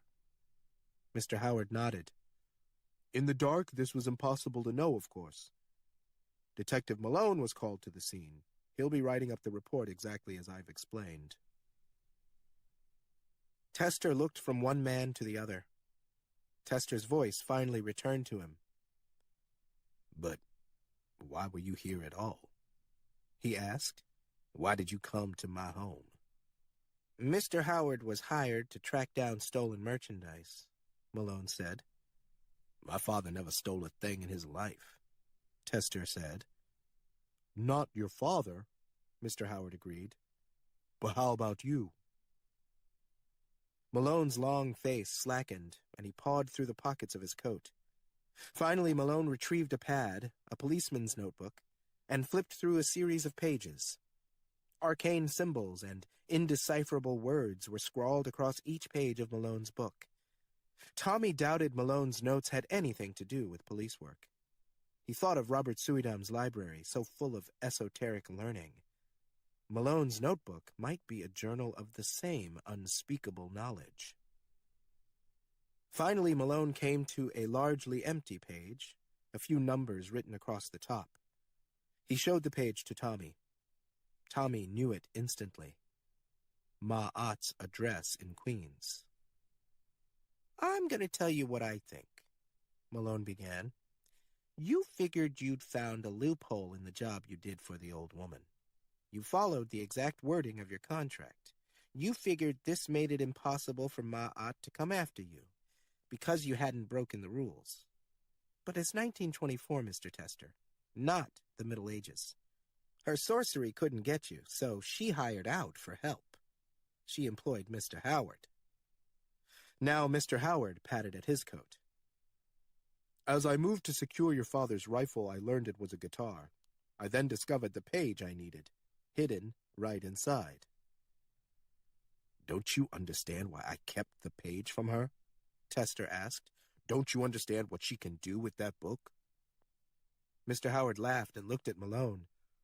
"Did this man just confess to a crime?" Malone shook his head.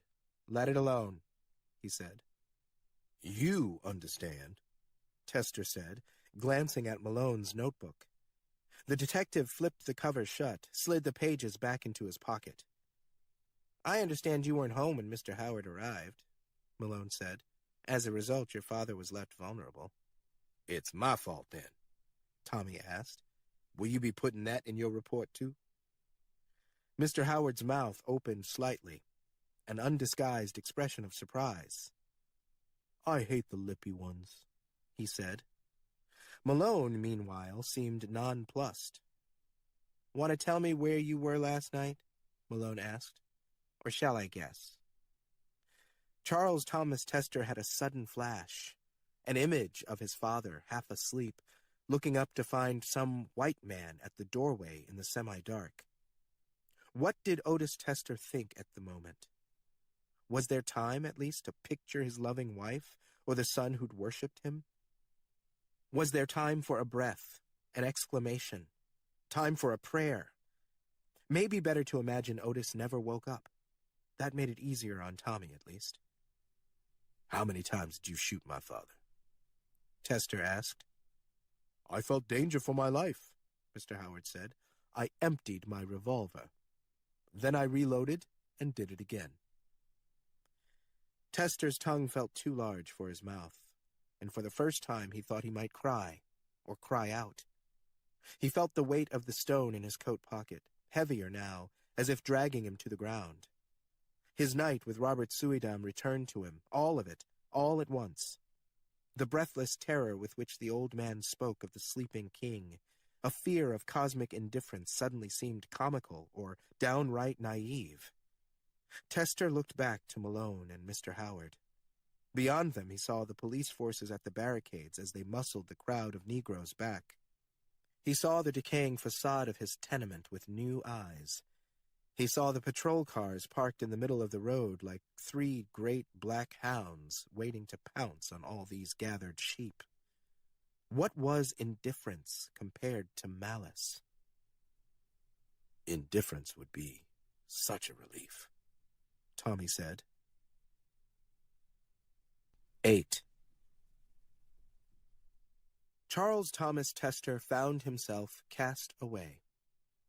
First Malone and Mr. Howard brushed him back from his building. He wouldn't be allowed inside the apartment until the coroner finished up, and the coroner hadn't arrived yet.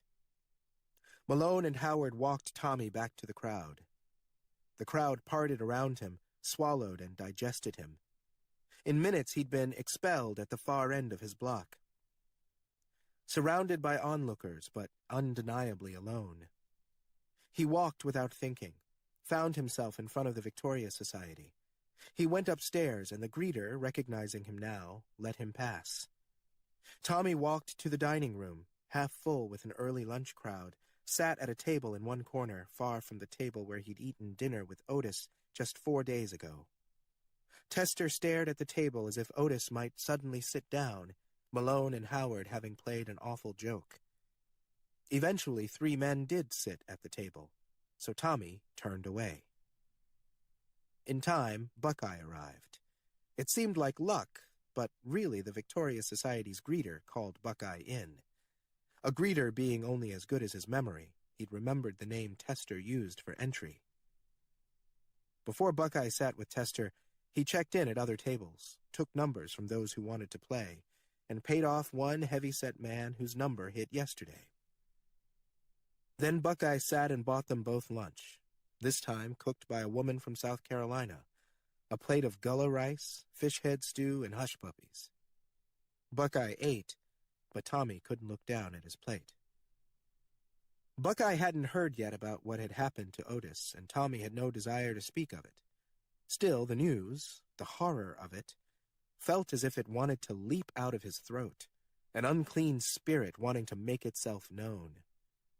To prevent himself from talking about his father's murder, he spoke of Robert Suydam instead. Even the wildest detail seemed less fantastic than the idea that right then, only 7 blocks away, his father's body lay in their apartment, shot through until dead.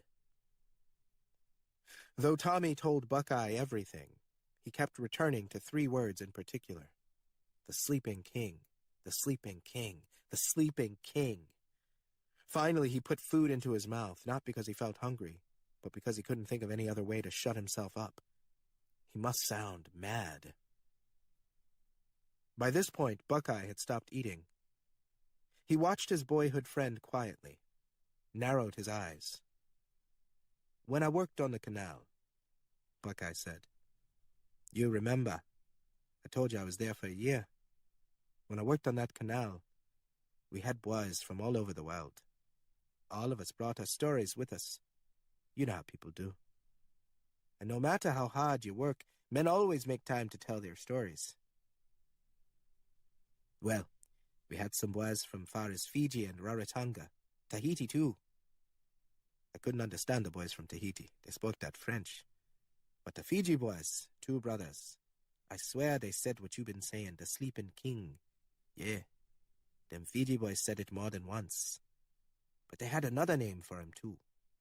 I can't remember just now. Couldn't hardly pronounce it if I tried.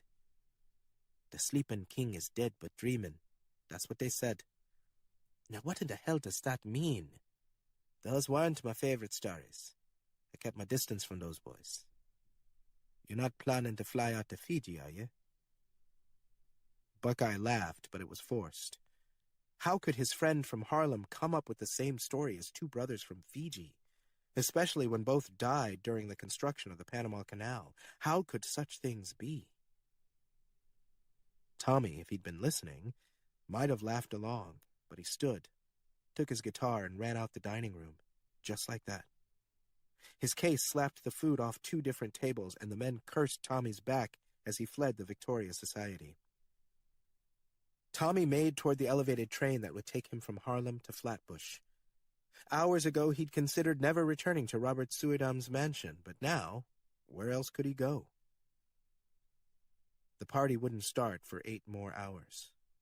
So Tester paid his train fare and waited on the station platform. Fiji must be damn far from Harlem.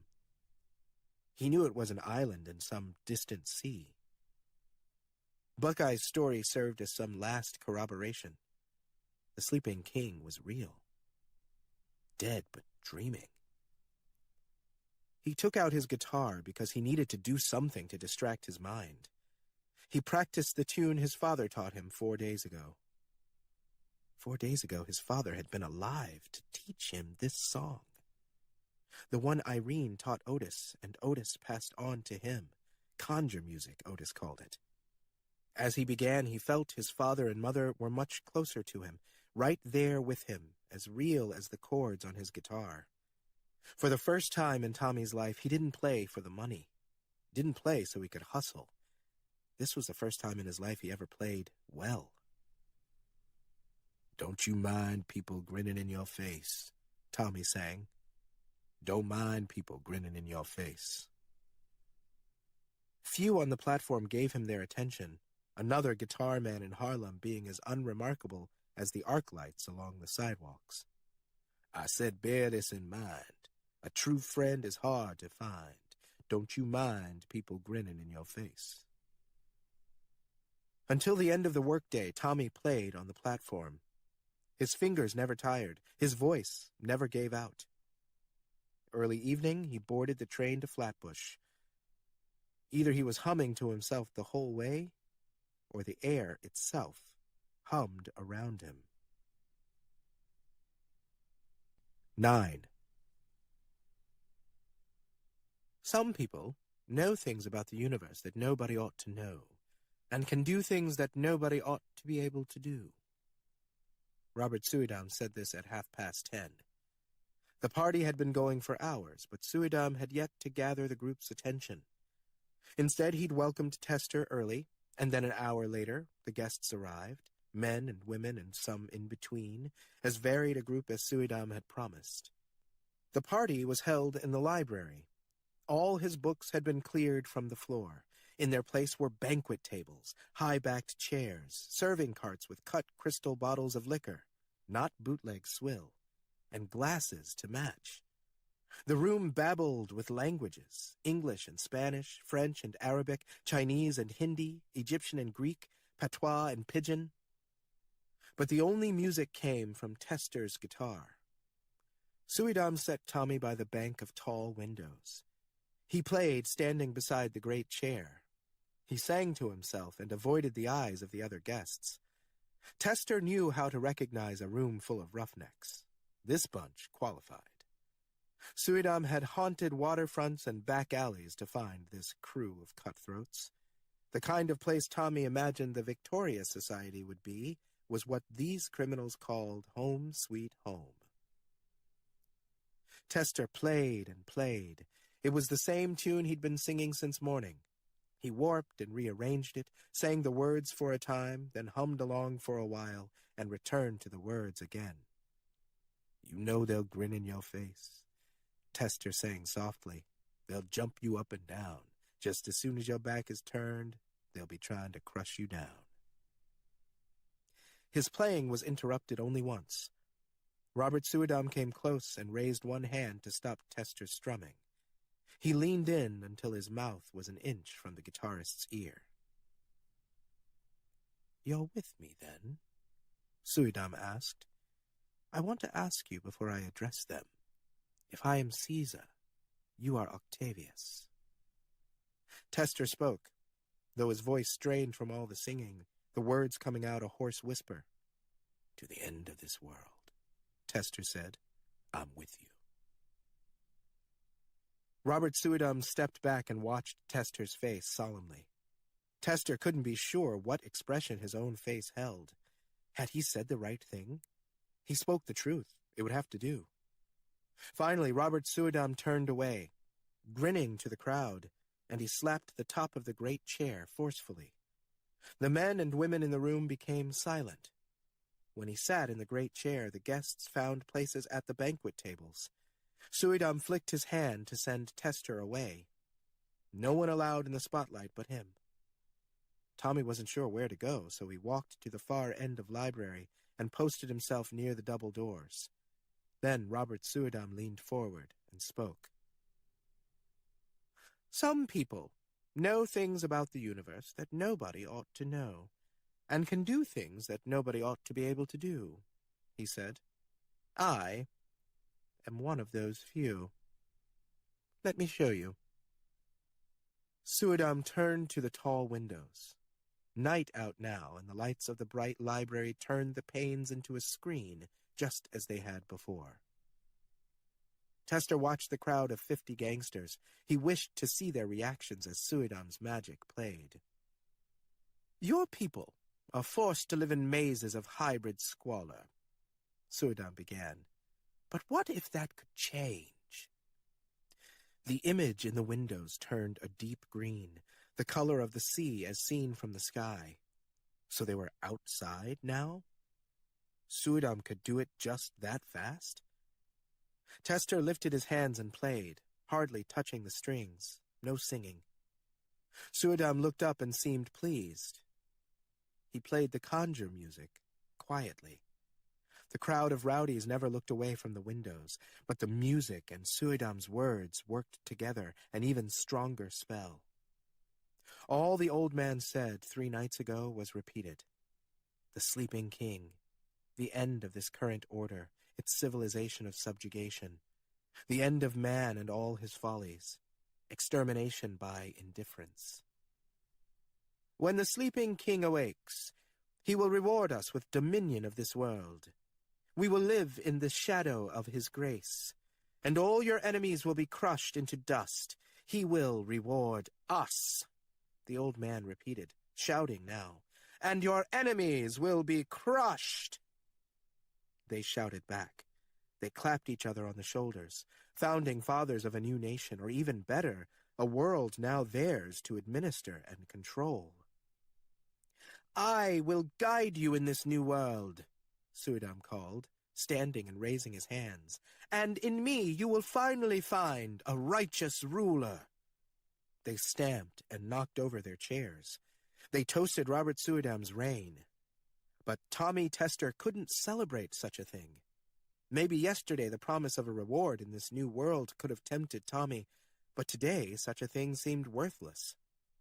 Destroy it all, then hand what was left over to Robert Suidam and these gathered goons? What would they do differently? Mankind didn't make messes. Mankind was the mess. Exhaustion washed over Tommy and threatened to drown him.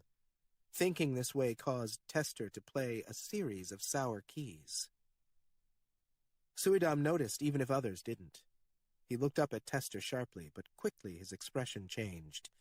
His annoyance shifted to surprise as he saw Tester raise the expensive guitar and bring the body down against the floor. Shattered. Tester turned to the library's closed double doors. Suidam shouted, first a command, then a plea. Not yet, he called. Not yet, you ape! The old man ran toward Tester, but the rowdy guests got in his way. Robert Suidam watched as Charles Thomas Tester grabbed the 2 handles and pulled the doors open. Then, to Robert Suidam's horror, Tommy walked through them and shut the library doors behind him. Part 2. Malone. 10. Malone left Harlem quick. He wasn't returning to the Butler Street police station in Brooklyn, where he'd been detailed for the last 6 years, but out to Queens with Mr. Howard to return the stolen sheet of paper. Was it actually paper? The private detective had been hired to retrieve.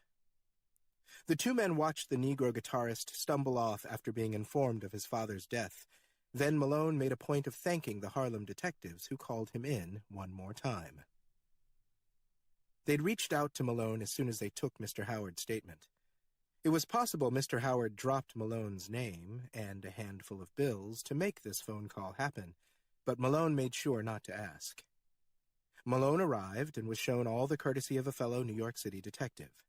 He vouched for Mr. Howard's character, though in fact he thought very little of it, and soon enough the four men sat in the tester's kitchen, sharing tales about Harlem crime versus Brooklyn crime. Mr. Howard relayed stories of his scrapes as a lawman down in Texas long ago. They had a good time. In the back room, the body of the old Negro remained face down on the floor where he died. The man had been shot 11 times, propelled off his mattress and into a wall, but his old guitar hadn't been damaged at all. The only sign it even belonged at this crime scene was the blood that stained the neck of the instrument. As the four men sat in the kitchen, they agreed the guitar didn't need to be taken as evidence. Everything was settled as casually as that. Now Malone and Mr. Howard made for the 143rd Street entrance. They found themselves on the same train platform where the Negro, son of the deceased, stood playing his guitar. Even Mr. Howard seemed troubled by the reappearance, so the two men waited at the southern end of the platform. The Negro guitarist never opened his eyes while he performed. Malone couldn't guess the man was headed back to Suidam's mansion for a party that night. If he'd known, he would have followed him, rather than take the trip out to Ma'at's home. Malone and Mr. Howard never spoke on the train ride out to Queens, and on the walk, their conversation remained clipped. Neither liked the other. They worked together because both had been called in on the Suidam affair. Not that they were making much progress. Malone secretly felt a certain sympathy for Robert Suidam and disgust for a family working so hard to manufacture some pretense for separating the old man from his wealth. If Suidam wanted to spend his money and time seeking the more Orphic knowledge of the world, what business was it to them? Perhaps Malone felt special sympathy because he, too, had a certain sensitivity. Ever since childhood, he'd felt sure there was more to this world than what we touch, or taste, or see. His time as a detective made him surer of this. Hidden motivations, spectral meanings, a certain subset of crime always offered such things. Most of the time his job allowed him to see petty desperation and conniving, but on occasion he bore witness to clues in a greater mystery. For instance, the enigma waiting behind the front door of a cottage in Flushing, Queens. As he and Mr. Howard approached the place, anxiety assaulted Detective Malone. He became rigid, even as Mr. Howard seemed at ease. As they approached the front door of Ma'at's home, the air became muggy and charged. While Malone pulled at his collar and cleared his throat, Mr. Howard remained roundly ignorant. He seemed to be in a good mood, like an enormous dog, gleeful and wild. Mr. Howard reached the door, and instead of knocking, he kicked. The door shook, and Malone trembled too. Be careful there, he wanted to warn, but Mr. Howard wasn't the sort to heed or heal. As the sound of footsteps approached, Malone swept a hand through his hair and touched at his collar. Mr. Howard simply kicked the door again. He turned back to Malone, shook his head when he saw Malone looking stricken. He pinched his lips as if he'd like to start kicking the sensitive detective. Then the door opened, and an old woman stood at the threshold. Mr. Howard spoke quickly. "You're not too fast on your feet," he said. "I was about to leave." Malone nearly gasped. Was it Mr. Howard's tone, his words, or the glimpse of the woman who'd opened the doorway just enough? Since Malone stood farther back from the house than Mr. Howard, he saw her silhouette inside. At the doorway, a stooped, slim woman had appeared, her nose prominent, hair pulled back tightly. But behind that woman, Malone swore he saw... what? More of her. Some great bulk trailed behind her, off into the distance of the gloomy front hall. Nearly anyone else, ones not so sensitive, so attuned, would have dismissed this as a trick of the shadows, a bit of bent light. Insensitive minds always dispel true knowledge. But Malone couldn't ignore the sense of her length, of largeness behind the figure of this woman at the door. Not a second presence, but the rest of hers. Malone brushed his hair back again, if only to disguise the quivering of his right hand. Meanwhile, Mr. Howard talked to the woman in his standard, aggravated tone. But as he spoke, the woman looked over Mr. Howard's shoulder. When Malone met her gaze, she grinned. Mr. Howard reached into his coat and revealed the folded sheet of paper. Malone hadn't asked to see the page this entire time. Not when they met up in Harlem, not when they waited on the platform, not on the train, nor on the walk here. The words of the Negro guitarist remained with him. "Don't you understand why I kept that page from her? Don't you understand what she can do with that book?" What did the Negro know? This question made him join Mr. Howard on his trip. Curiosity had cursed him since youth. The square of parchment paper came out of Mr. Howard's pocket, and as soon as sunlight touched it, a faint trace of smoke appeared in the air. Malone smelled it before he saw it, a charcoal scent. Ma'at reached out into the light for it. She had an impossibly thin arm, skin the color of desert sand. She grabbed for the sheet, but Mr. Howard, to Malone's shock, pulled it back. "The United States is a country of commerce," Mr. Howard said. "Remember where you are." In the darkness of the house, something enormous rose, then swayed like the tail of a venomous snake. But Ma'at, the face she showed them, only smiled. She gestured for Mr. Howard to check the mailbox, and there he found an envelope. The private detective looked back at Malone proudly. Malone suddenly expected Ma'at to grab the big man with her tail. Could it be a tail? And pull him inside. But that didn't happen. Instead, Mr. Howard took the envelope from the mailbox and opened the flap to spy the cash. Ma'at leaned forward, her head and shoulders leaning past the threshold. Her lips parted, gray teeth bared, as if to tear into Mr. Howard's neck. "Your name," said Malone. "I know I've heard it before." The woman, startled, looked at him and pulled back into the doorway. She reached out in a motion too quick for either man to track. She slipped the sheet of parchment paper from between Mr. Howard's fingers, quick. Mr. Howard turned to her and in one motion grabbed the handle of the revolver he wore on his shoulder. The envelope fell from his hand and the money scattered across the front steps. A breeze carried some of the bills across the house's lawn. Mr. Howard scurried after the cash. Malone and Ma'at were alone at the threshold. "It's an Egyptian name, isn't it?" Malone said. "From what I understood, the woman with that name lived in Karnak." "Oh," she said. "And how much do you think you truly understand?" "Not enough," Malone admitted. The old woman nodded as if pleased by his answer, the deference in it. "What is that book?" he asked, so quietly he couldn't be sure he spoke aloud. "The Supreme Alphabet," Ma'at said. "Now you have every page," Malone said. "Come inside my home," Ma'at cooed. "I'll show you all the things I can spell with a little spilled blood." Malone shuffled backward to the sidewalk. He never turned away from Ma'at. He never blinked. She laughed once and slammed her door. He found Mr. Howard on his knees in the grass, counting his money. Malone ran off, actually sprinted, back to Brooklyn, back to his precinct. Mr. Howard shouted something, but Malone didn't listen, couldn't hear over the sound of his own panicked breathing. Malone never expected he returned to Ma'at's home again, but he was wrong. He'd be back one more time, but by then, it would be too late. 11. The Suidam case came to a close, at least for those litigious relatives. A court date was set and Suidam appeared before the judge, acting as his own legal counsel.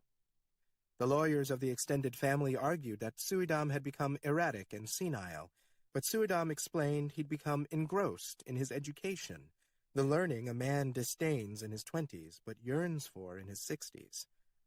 There's no better student than one who's reached retirement age. The judge, a man in his 60s, found this suggestion flattering and true. As secondary proof of Suidam's decline, the family's lawyers brought affidavits from 10 of his neighbors in Flatbush, proclaiming the odd hours and odder characters coming in and out of Suidam's mansion. One night, it was attested, he'd entertained a swarthy army in his home. But Suidam explained this away as well. His learning had been in the fields of religion and myth, and New York offered the rare bounty of citizens from 50 different nations, 100 backward tribes, many recent arrivals to the United States. Who better to interview about the beliefs of their people? He wasn't a madman, but an amateur anthropologist. If he was too old to travel the world anymore, well, New York brought the world to him. Malone attended the trial each day, and when Suidam explained his esoteric interests, he felt affection for the old man. In the entire courtroom, Malone felt sure, only Suidam contained a soul as sensitive as his own, as aware of the greater mysteries. In the end, the judge admitted Suidam's actions and his company might give any member of discreet society pause, but that hardly constituted reason to have the man committed to a hospital or stripped of his means. Suidam won out the day, sent his family and their lawyers slinking. Mr. Howard had been in the courtroom to offer testimony, but once the case was decided, the family no longer needed him.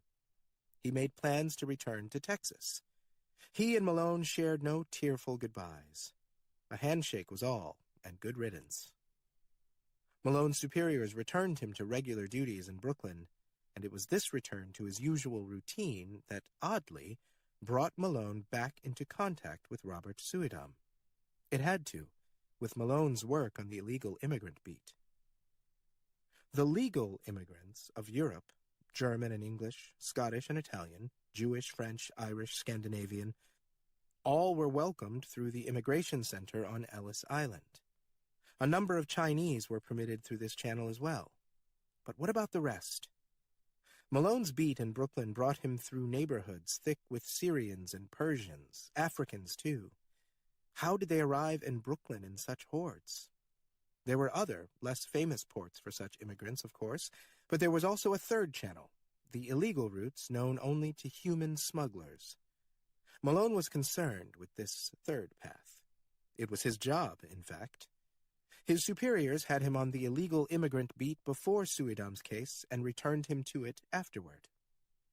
Of the police working at the Butler Street station, perhaps of all the cops in New York City, Malone might have been the sole one who didn't loathe the role. The Negro, Charles Thomas Tester, had been right when he spied Malone's notebook. All those symbols and sigils, and counted him as a seeker of secrets. What better place to unearth them than the foreigner-filled warrens of Red Hook? So Malone returned to the neighborhood. He'd missed the place. He doubted there was another white man on earth who would ever think the same. Robert Suidam, perhaps. These people, their superstitions and lowly faiths, were the lead a higher mind might transmute into the pure gold of cosmogonic wisdom.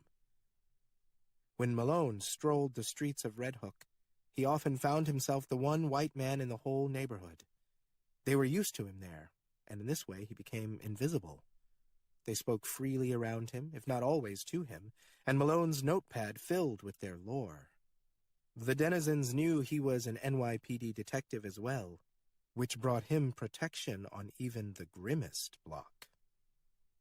He also ignored petty crime. He never rousted the boys smoking fragrant cigarettes. He expended no energy breaking up the rooms where bootleg liquor was sold.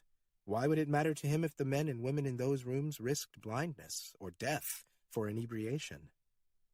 There were police squads keeping an eye on such activity. Raids came if a local political office was up for auction, and even then, after a few photos and the exchange of many dollars, the criminals were set free. In this way, Red Hook ran efficiently, its crimes quarantined. This was all society demanded of such neighborhoods. After a week back on patrol, Malone making conversation where he could, sitting quietly in diners, eavesdropping on adjacent booths, he heard one name repeated more and more often: Robert Suidam. Soon enough, Robert Suidam became the sole topic of conversation in the diners of Red Hook, heard from the clusters of clove-scented young men on street corners. Even the women who leaned out tenement windows and spoke to each other across streets and alleyways were invoking the name. Within weeks, it seemed as if all of Red Hook were speaking with one voice, repeating a single surname, chanting it: Suidam, Suidam, Suidam. 12. Malone took the initiative to travel out to Flatbush. A pleasant morning for travel, and a short walk to the Suidam mansion. Malone entered the grounds and climbed the porch steps. He knocked for a time, but no one came. He traveled the perimeter of the home, trying to spot a light, an open window, some sign of Suidam. But the mansion had the air of abandonment, a body after the loss of its soul. Finally, Malone found the windows of the great library. Though tall, Malone still had to stretch to peek in. The shelves of the library, every one, sat empty. Nothing in the room, save a single great chair, turned so its back faced Malone. His arms strained, pulling himself higher onto the ledge. In the shadow of the chair, on the floor, he saw a pair of shoes. At least he thought he did. Someone sitting there. Or propped up? Malone grunted like some beast at the exertion of holding himself up. His arms trembling, his back tight. A shadow or the heels of a man's shoes? He wanted to tap the glass, but he needed both hands to balance. Then the shoes shifted slightly, as if the person in the chair... Was someone really there? Was bracing to stand up. Malone's throat closed up. He strained, but held on. Now the chair in the room jostled. He was sure of it. The body in the chair, rising. Malone threw his elbow on the ledge.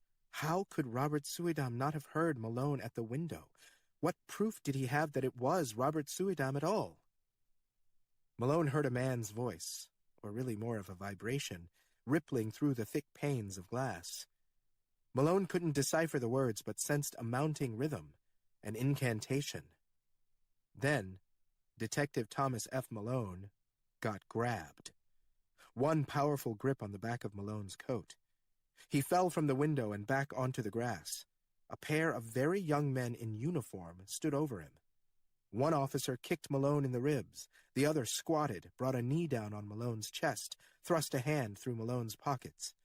The officer found Malone's service revolver, but in the rush of discovery, didn't recognize it as such. "Gun," he said to his partner. "What else you got?" He shouted at Malone. The second officer kicked Malone again, barked about robbery, criminal trespass. Then the other officer, with his knee on Malone's chest, found Malone's detective badge. This changed the tone of conversation. For instance, a conversation actually began, as did apologies. The two patrolmen helped Malone to his feet. The one who'd done the kicking continued to apologize. But Malone only demanded a boost. The pair looked confused, but the kicker did as instructed. He hoisted Malone. Malone peered into the library. Not only was the figure in the chair gone, but the chair had disappeared, too. 13. The next morning Malone returned to Red Hook, but now he found only silence. When he showed himself, the streets went mum. A curtain of silence fell between him and the residents.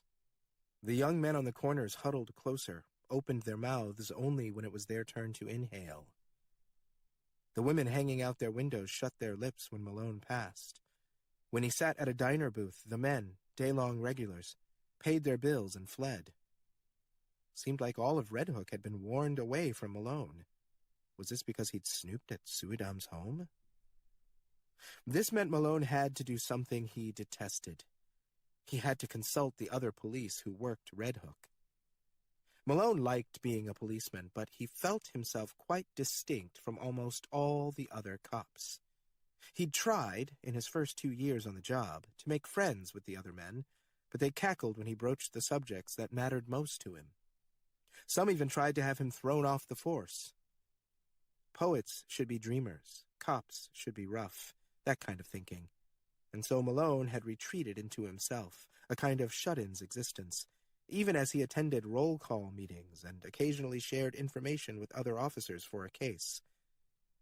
But after the denizens of Red Hook so clearly turned on him, Malone made his way back to the Butler Street station. He found the officers on foot patrol. He had every expectation they'd make him suffer humiliations before sharing any Red Hook news, but, in fact, the pair he found at the station, starting a shift, had been looking for him. They looked scared as they spoke with Malone. Robert Suidam had taken over 3 tenement buildings on Parker Place, one of the blocks facing the squalid seafront. Had he bought the buildings? Malone asked. And even if so, how could he take ownership so quickly? The patrolmen had no answers, only more startling news to share. In a single night, every tenant fled these 3 buildings, fled or was put out. In their place arrived Robert Suidam and enough books to fill 4 libraries. An army came, too, perhaps 50 of the worst Red Hook ever knew. All this moving done without a single truck on the street. Overnight, every window of each building had been blocked with heavy curtains. The property had been overtaken by the local demigods of crime and debauchery. Something worse than the patrolmen ever experienced brewed at those premises, all in the service of Mr. Robert Suidam. Last, they added word of a second-in-command, Robert Suidam's sergeant, a Negro heretofore unknown in the crime logs of Brooklyn. He acted as Suidam's mouthpiece, giving orders when the old man wasn't around. "Black Tom is what they call him," one of the patrolmen said. "Everywhere he goes, he carries this blood-stained guitar." Malone didn't realize he'd fainted until the patrolmen were helping him up. 14. Malone left the patrolman and went directly to the waterfront. He knew Parker Place, perched himself on a stoop at the corner. But Malone forgot he was no longer the tall, gaunt detective the denizens of Red Hook tolerated in their crowds. Word had been spread. As soon as he sat on the stoop, took out his notepad, the tenants of that building shut themselves inside. Boys on the nearby corners darted away.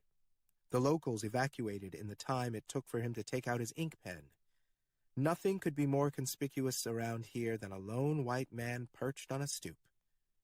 He stood, but before he'd even reached the bottom of the stairs, the groan of a wooden door opening played on the emptied street. The Negro from Harlem appeared from one of Suidam's tenements. Malone leafed through his notepad. Charles Thomas Tester, that was the name. Despite what the patrolman said, he did not carry a blood-stained guitar now, and this relieved Malone more fully than he could explain. "Mr. Suidam asked me to come greet you," the Negro said. "Do you remember me?" His demeanor, even his voice, was greatly changed from when they'd last met. The Negro spoke with open disdain and returned Malone's stare so directly that it was Malone who looked away. "Your father," Malone said. "Have you buried him yet?" "They wouldn't release the body," the Negro said. "Not until the investigation is completed." "It must be cleared by now," Malone said. He looked down and realized he held the pen out like a weapon. He did not lower his hand. "I stopped trying," the Negro said. Malone began to speak, but the Negro talked over him. "Mr. Suidam wants you and the other members of the police to know that he has moved to this neighborhood permanently. He won't be returning to Flatbush." Now the Negro watched Malone with the glass-eyed interest of a cat stalking a bird. Malone looked back to his notebook to escape that gaze. "As he's doing nothing illegal, he expects to be left alone," the Negro said. "We'll decide when to leave him alone," Malone said coolly, "and we'll decide the same about you." There were faces in every window, in every building, on this block and the next, watching both men. Malone felt it important to assert his role, his position, for the benefit of the onlookers, if not himself. "Charles Thomas Tester," Malone said. "That's your name. And you belong in Harlem, not Red Hook." "They call me something else now," the Negro said, "and my birth name has no more power over me. It died with my daddy." "Black Tom? You expect me to call you that?" The Negro didn't respond. He simply watched Malone patiently. "I don't want to see you here anymore," Malone said. "I'll let the foot patrols know that if you're found anywhere in Brooklyn, they're to pick you up. I can't promise you'll be in good health by the time they put you down again." Black Tom looked up at the buildings on either side of the street. "Mr. Suidam is in need of a book that can only be found in Queens," he said, ignoring the detective's threat. "I'm headed out there right now." "I told you where you're allowed to be," Malone tried, but his voice faltered. "You shouldn't be here when I get back," Black Tom said. What happened next was inexplicable, difficult to even remember. Black Tom did something. Malone heard something. A low tone suddenly played loudly, as if Black Tom had hummed a drone note inside Malone's skull. The detective's eyes lost focus.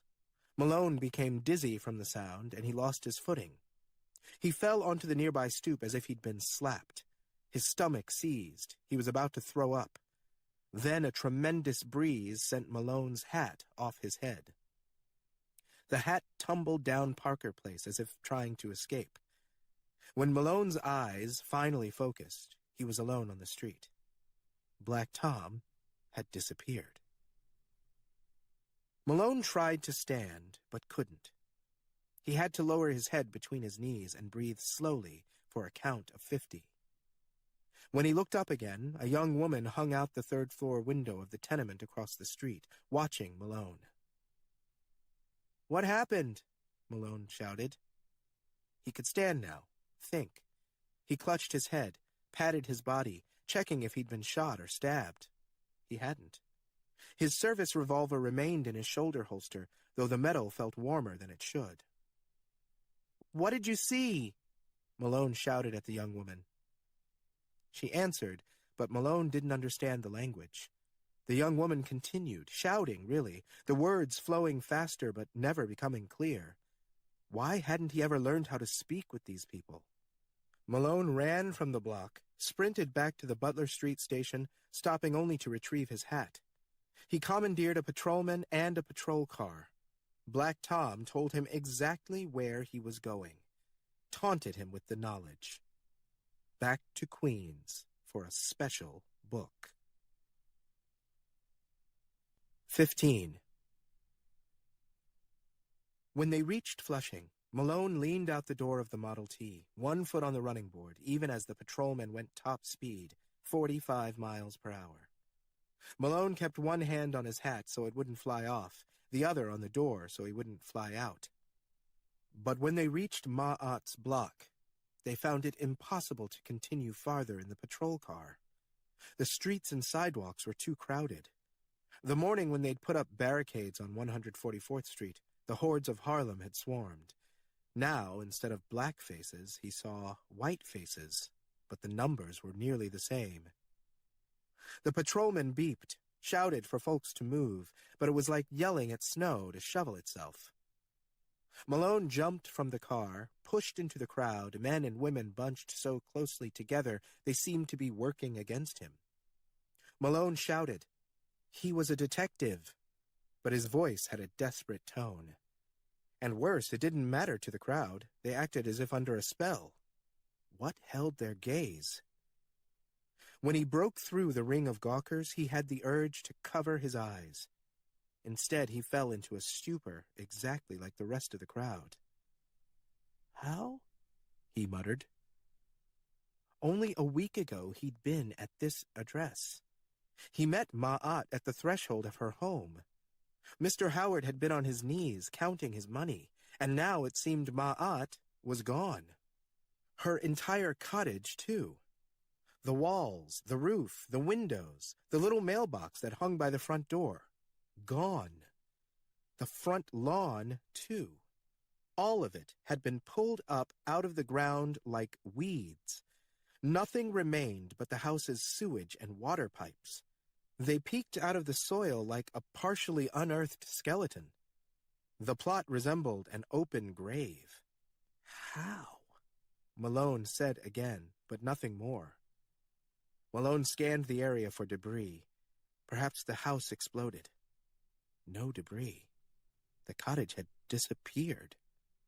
Malone recovered and realized he was the first officer on the scene. He turned to the crowd. What had they seen? He asked. No one replied. They remained mesmerized. Malone shook a few at the front of the crowd, but they couldn't explain what had happened to the house. Instead, each one related a series of sensations, dizziness, nausea, a strange low note playing inside their heads. Most had been in their homes, not out watching the old woman's place when these sensations struck. What drew them out to the street were one woman's screams. Which woman? Malone asked, but none could identify her now. More police arrived, as well as the fire department, and the crowd was dispersed.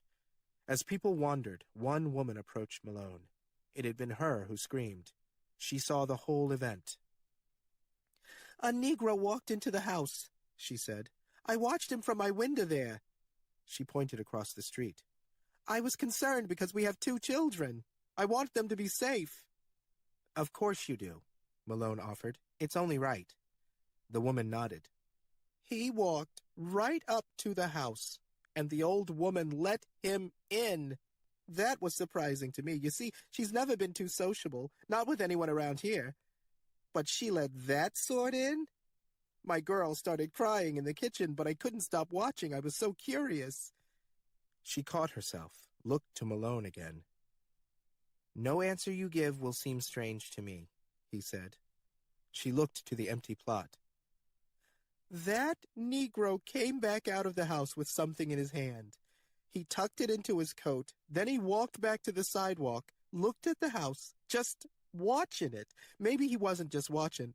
I saw him from behind. Then the front door opened. I mean, all the way. And that old woman was right there, and she was shouting at the man. She came right out onto the front steps, and I actually stepped back from the curtain myself. I had never seen that woman, not for a second, outside her home. Isn't that strange? But it's true. She had everything delivered for years. Then she's outside. She must have been angry. That's what I thought. She came down the stairs to put that Negro straight. Now, I don't know how else to put this next part, so I'm going to say it like I saw it, right? She stepped outside, and the Negro stood there, patient as you please, and then it was like a door opened. You see, right there where the funeral home gate touches her property, something opened right there. I say a door, but I don't mean a real door, like a hole or a pocket, and inside that pocket it was empty, black. I don't know how else to say it. Like the sky at night, but without any stars. And the whole time, my Elizabeth is crying in the kitchen. The woman dropped her head, closed her eyes and held one hand over them. Then that nigga, he just... Here she looked at the plot of land, extended her left arm. She swept her hand, a brushing gesture. He goes like that, like someone shooing a cat out of the house. Or when I opened the back door of the kitchen and I used the broom to sweep dirt outside. Outside, Malone repeated. His lips felt dry. And then I couldn't keep my eyes focused, and I felt quite sick. I heard this sound deep behind my eyes. I'd been letting my daughter cry on and on. Now, why would I do that? I'm not that kind of person. Then when I could focus again, I mean, without being dizzy, I see that man on the sidewalk, but he's alone now. I mean, the house is gone, and the grass is gone, and that old woman, gone. And the door? Malone said. The hole you saw. Now she held her chin, looked to the spot. Well, I guess it was gone, too. I wasn't thinking straight. I ran outside. Can you believe it? I was going to catch that Negro myself if I had to. But by the time I opened my front door, he'd gone. I stood in the street, screaming. It was that, or I thought my head would burst with what I saw. Black Tom had the book, which meant Robert Suydam would soon have the book. Even worse, Black Tom had done away with Ma'at somehow, with the sweep of his hand. If a mere lieutenant could wield that much power, what havoc could Suydam cause? Malone felt suddenly, entirely small. And your daughter? Malone asked. Was she all right? The woman grinned, shook her head. Cried herself to sleep right there on the kitchen floor. She'd been trying to reach the jar of peppermints. Malone returned to the patrol car. He waved the patrolman over, and the two of them drove back to the Butler Street station. Malone spoke of what happened at Ma'at's home in vague terms. Property damage, missing persons, grand theft. He said nothing of what the woman had witnessed. His superiors would have spent hours interrogating the statement, disbelieving for days. And Malone felt sure they did not have days to waste. Already, Black Tom had likely brought the book to his master. Malone must scheme a way to get the entire New York City police force over to Red Hook with him. He went to his superiors. Malone claimed Suydam and Black Tom were bootlegging in the basements of the 3 tenement apartments and housing illegal immigrants from the most unwanted of nations. Finally, he added, the Negro likely kidnapped the old woman and dragged her back to a dusky tenement basement to commit crimes of a degraded nature. Malone's bosses were duly motivated. Within the hour, the concentrated forces of 3 different stations were gathering, an army off to battle. 16. The practical reality of moving nearly 75 police officers and the equipment needed for a full-force raid meant squadrons didn't arrive in Red Hook until evening. By then, there were reports that 3 children had been kidnapped and were being held in the tenement buildings overtaken by Robert Suydam. The children were reported as blue-eyed Norwegians. Mobs were said to be forming among the Norwegians in the neighborhoods closer to Gowanus, and the police needed to reach Parker Place first. Ethnic wars would become a problem if they spilled out of Red Hook. When the force arrived, they cut off access to the street. 3 Model Ts parked at angles at either end of the block, just as had been done on 144th Street in Harlem. 2 emergency services trucks were parked in front of Suydam's tenements. The residents in the adjoining buildings needed no warnings, no pleas to leave. They evacuated before police had pulled their parking brakes. These residents gathered on the other ends of the patrol cars, lining the stoops of the homes on the next blocks. All of Red Hook attended this event. Locals climbed to the roofs of their buildings or leaned out their windows to bear witness. They all saw what the police were unloading from the emergency services trucks. Theodore Roosevelt became president of the Board of Police Commissioners in 1895, and though serving for only 2 years, he began the process of modernizing the force. As a result, the officers had a bevy of weapons as they prepared to take the 3 tenements. Each man wore his department-issue revolver, but now, from the rear of the emergency trucks, an arsenal appeared. M1903 Springfield rifles, M1911 Browning high-power pistols for those who wanted to go in with a gun in each hand. 3 Browning Model 1921 heavy machine guns were set up on the street. Each required 3 men to take it down from the trucks. They were set in a row. Each one's long barrel faced the front stoop of a tenement. They looked like a trio of cannons, better for a ground war than breaching the front doors of a building. When the 1921s were set down, they were so heavy, chips of tarmac were thrown in the air. At the sight of the heavy machine guns, the whole neighborhood gasped as one. These guns were designed to shoot airplanes out of the sky. Much of the local population had fled countries under siege, in the midst of war, and had not expected to find such artillery used against citizens of the United States. The 1921s gave Malone pause, but what could he do? He'd called the forces in, and now they were loosed. He took his place and waited for the call to charge. The order came quick.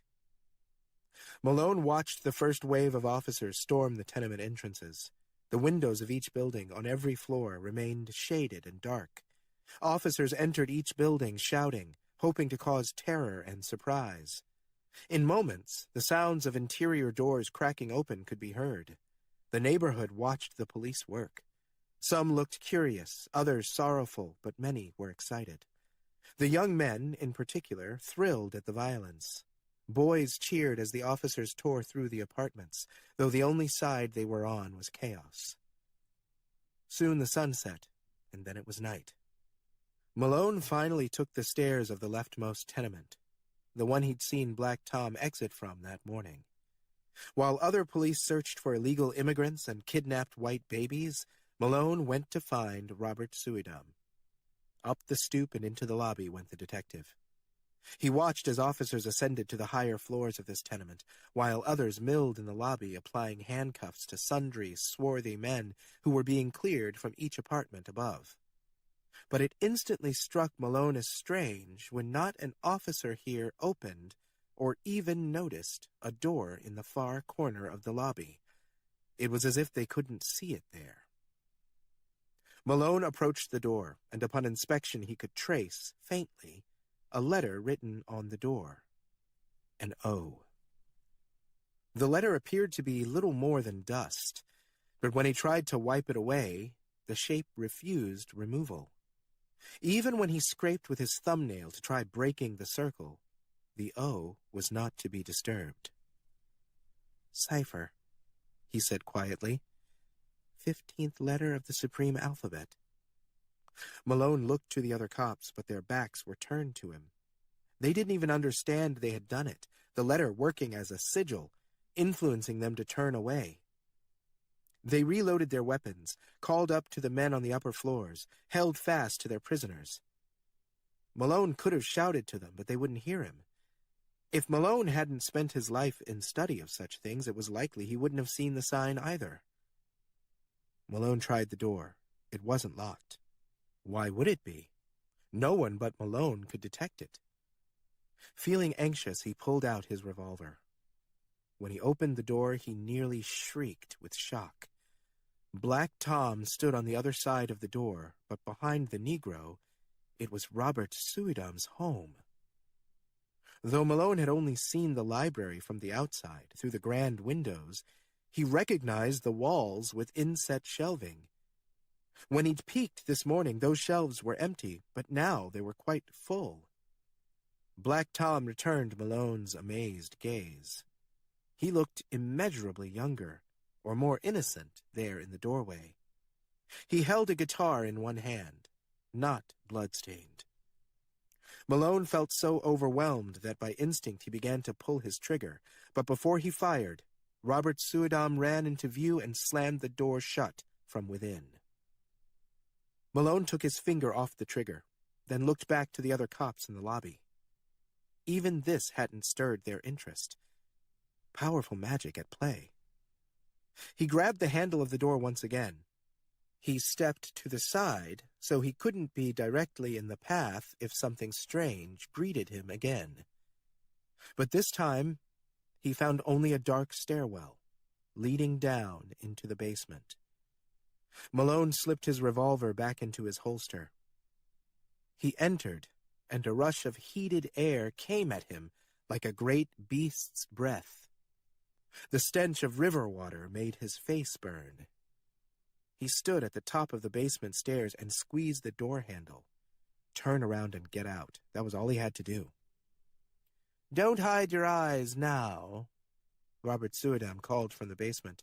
"If you are indeed a seeker, then come find true sight."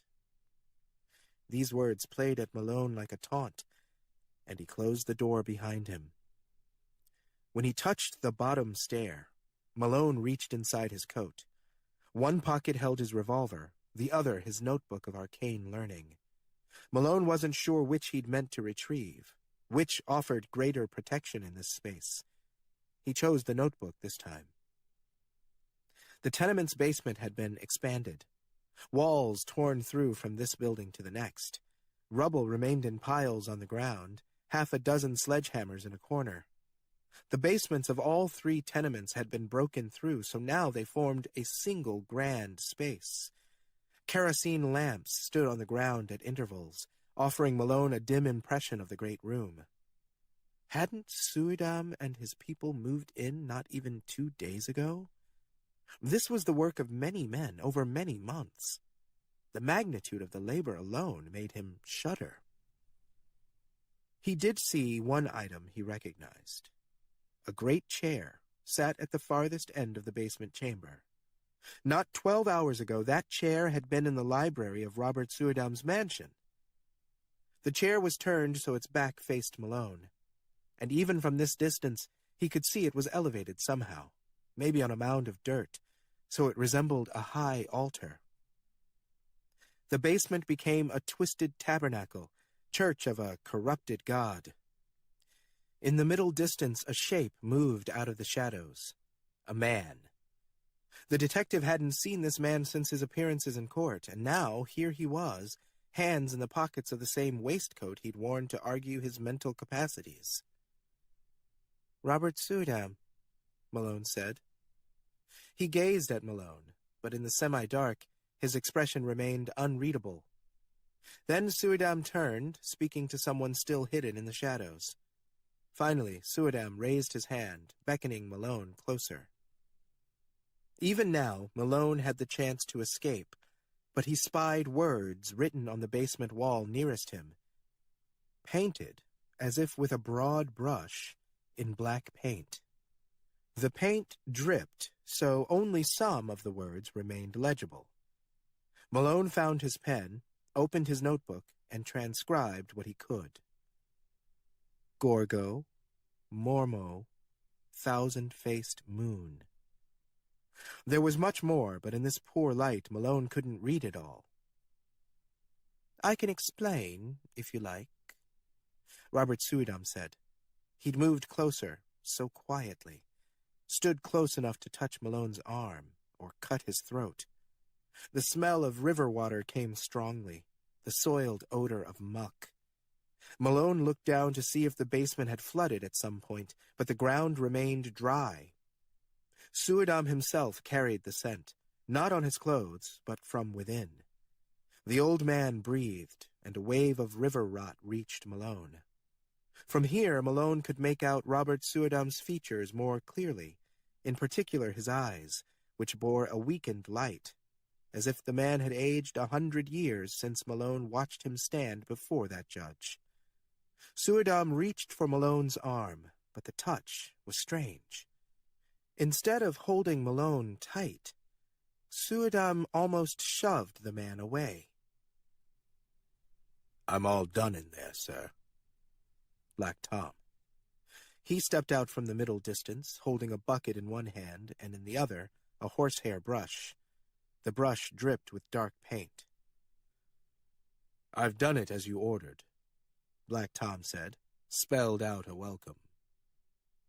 Suidam let go of Malone and turned to Black Tom. "None of this could have been done without you," he said.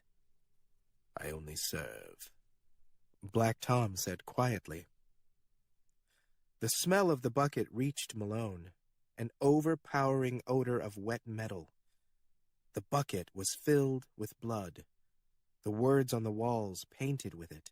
This is the moment when Detective Malone might have found the revolver in his pocket and killed both these men. Not a soul would have blamed him. But he didn't do that. Why not?